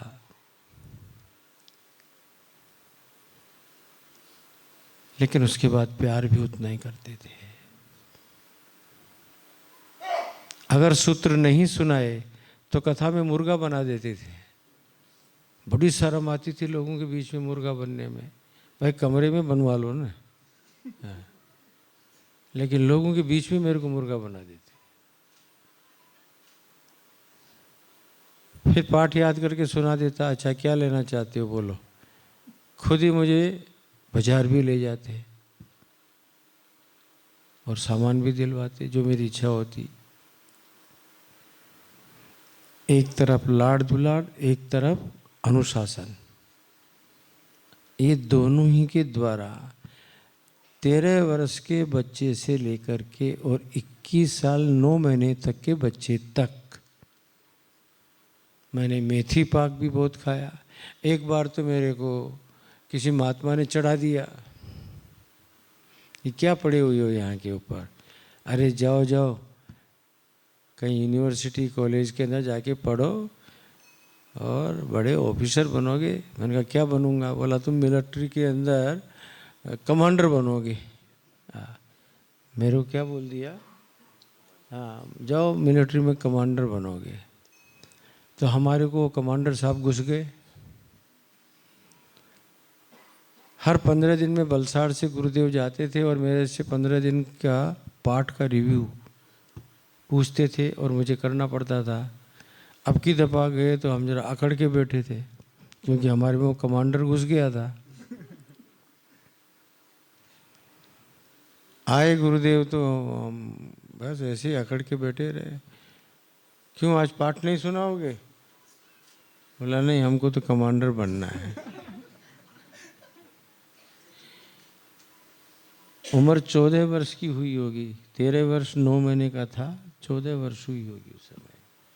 बोला हमको तो कमांडर बनना है। बोला अच्छा कमांडर बनोगे, ठीक है बना देते हैं। निकाला जूता और दे दनादन स्वामी जी दे दनादन, और फिर रस्सी से पीटा। अब मैं इतना छोटा बच्चा और बिल्कुल निष्ठुर होकर के और पीट रहे हैं मेरे को। कमांडर बनेगा, मिलिट्री में बनेगा। मैंने तेरे को कमांडर बनने के लिए तो बुलाया है। खूब पीटा। फिर मैंने कहा नहीं मैं नहीं बनूंगा, मेरे को नहीं जाना है, क्योंकि मार के आगे तो भूत भागते हैं ना। फिर उन्होंने मुझसे पूछा कि ये तेरे को कहा किसने कि कमांडर बनना है। तो महात्मा थे स्वामी विशुद्धानंद। हम जगत गुरु कहा करते थे उन लोगों को, विशुद्धानंद। 35 साल तक रहे थे हमारे नासिक कैलाश मठ में। गुरुदेव ने उसको तत्क्षण कह दिया तुम चले जाओ यहाँ से हरिद्वार, विदा कर दिया। तुम इसकी बुद्धि बिगाड़ रहे हो। मैं इसको तैयार करना चाह रहा हूँ साधु समाज का कमांडर बनाने के लिए, और तुम जाकर के इसको भेज रहे हो मिलिट्री का कमांडर बनने के लिए। बहुत डांटा और उनको विदाई कर दिया वहाँ से। मेरे हाथ सूज गए थे मित्रों, क्यों खूब मारा था उस दिन उन्होंने। अच्छा एक बात सुन लीजिए, इतने पिटाई खाने के बाद भी मेरी गुरुदेव के प्रति अश्रद्धा नहीं हुई। मन में लगा जरूर कि इतना मार रहे हैं मेरे को, लेकिन उनके प्रति अश्रद्धा नहीं हुई मेरी। अब प्यार और कैसे बढ़ गया, रात को 12 बजे उठ कर के आए। मैं रो रहा था क्योंकि बहुत मार पड़ी थी।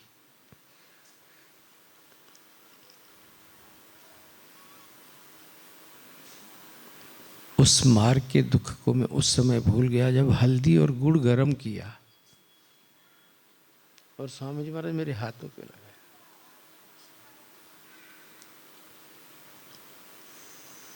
जहां जहां मुझे वो रस्सी के निशान बन गए थे उनके ऊपर अपने हाथों से लगाया। बेटा मैं तेरा दुश्मन नहीं हूं, मैं तुम्हें विद्वान देखना चाहता हूं। मैं वो कुमार हूं जो मिट्टी को पात्र बना करके समाज की सेवा में लगाता है। मैं वही काम तुम्हारे लिए करना चाहता हूं। मुझे खुद को भी दुख हो रहा है कि मैंने तुझे आज मारा है। उनके भी नेत्रों से आंसू आ गए और मेरे तो आंसुओं की झड़ी लग गई।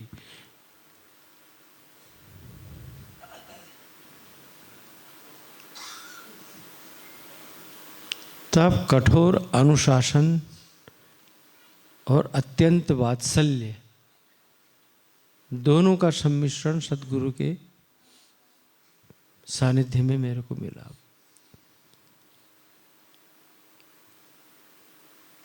पढ़ाया लिखाया तैयार किया, सब कुछ हुआ। आज मैं आप सबके सामने जो कुछ भी हूं उन्हीं का तो बनाया हुआ एक पात्र हूं जो आप लोगों की सेवा में लगा हुआ हूं।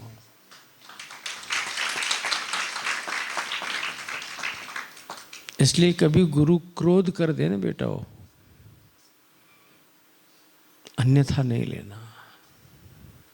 गुरु डांट दें तब भी अन्यथा नहीं लेना। वो आपके ऊपर कृपा ही कर रहे हैं। ये तो मैंने आपको एक व्यवहार का पक्ष सुनाया उनका। समय हो गया इसलिए आज नहीं बोलूंगा, कल सुनाऊंगा तुम्हें कि अध्यात्म पक्ष में पारमार्थिक सत्ता को लेकर के वो किस तरह से सवेरे 3 बजे मुझे उठा करके उपदेश करते थे, मैं बताऊंगा आपको। जैसे स्वामी जी ने कहा कि ब्रह्मानंद जी महाराज नारायण नारायण नारायण ऐसा करने लगते थे तो हम लोग उठ जाते थे। तो गुरुदेव भी मुझे 3 बजे उठा देते थे। फिर क्या होता था उसके बाद में मैं जानता हूँ, मेरे गुरुदेव जानते हैं। और आज ये स्मरण इसलिए हो गया मुझे कि ये दोनों महापुरुष जब वो चिंतन कर रहे थे वो मुझे सामने दिखाई दे रहे थे और मेरे अंतस में उनका स्मरण एकदम उठा।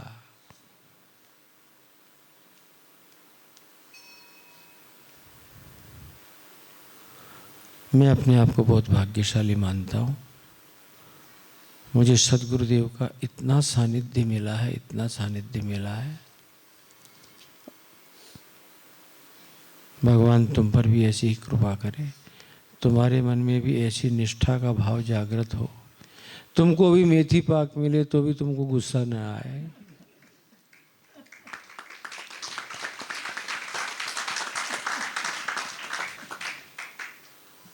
मतलब तुम मेथी पाक खाने को तैयार हो जो तालियां बजा रहे हो। आगे ही आगे की बजी, पीछे वालों को खतरा था इसलिए उन्होंने नहीं बजाई। चलो समय हो गया आज। जैसे कि मैंने तो 1 ही बजे कहा था कि पूरा करेंगे, अब 1:15 बजने को आया। कार्यक्रम को यहीं विराम देते हैं। शंकरम शंकराचार्यम केशवम बादरायणम वन्दे भगवन्तौ पुनः पुनः ईश्वरो गुरुरात्मेति मूर्तिभेदविभागिने व्योमवद्व्याय दक्षिणामूर्तये नमः। શાંતિ શાંતિ શાંતિ. શાંતિ. મેરે આદિવાસી ભક્તો, તમે ખૂબ જ ભાગ્યશાળી છો જે તમને મારો આટલું સાનિધ્ય સહજ રૂપથી મળી રહ્યું છે.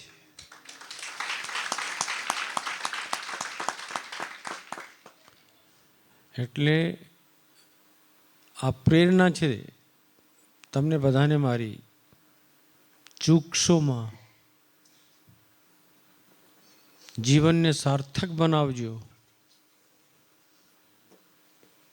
અને સદગુરુની આજ્ઞામાં રહેજો. સદગુરુ હંમેશા તમારા માટે સારું જ કરવાના છે.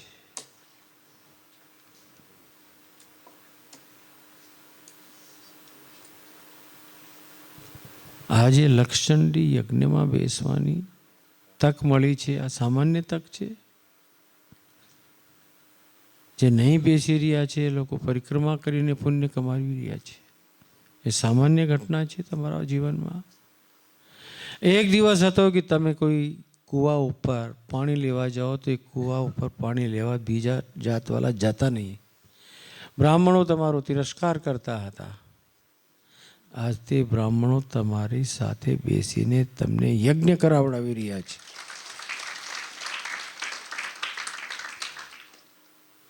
આ સામાન્ય ઘટના નથી. અને આજથી નહીં 25 વર્ષ પહેલાં બી મેં 50 જોડા આદિવાસીઓને મુંબઈના યજ્ઞમાં લક્ષચંડીમાં બેસાડેલો હતો. એટલે આ સદગુરુની કૃપા તમારા સામે પ્રત્યક્ષ છે. અનુભવી શકતા હોય તો અનુભવ કરજો. હા, તમે પ્રદર્શન તો કરો છો સારો, આવો બી છો, મને લાડ બી કરો છો, પ્રેમ પણ કરો છો. હું જે કહી દઉં છું એને માનવા બી સંમત થઈ જાઓ છો. પરંતુ પછી તમે શું થાય છે, ભૂલી જાઓ છો.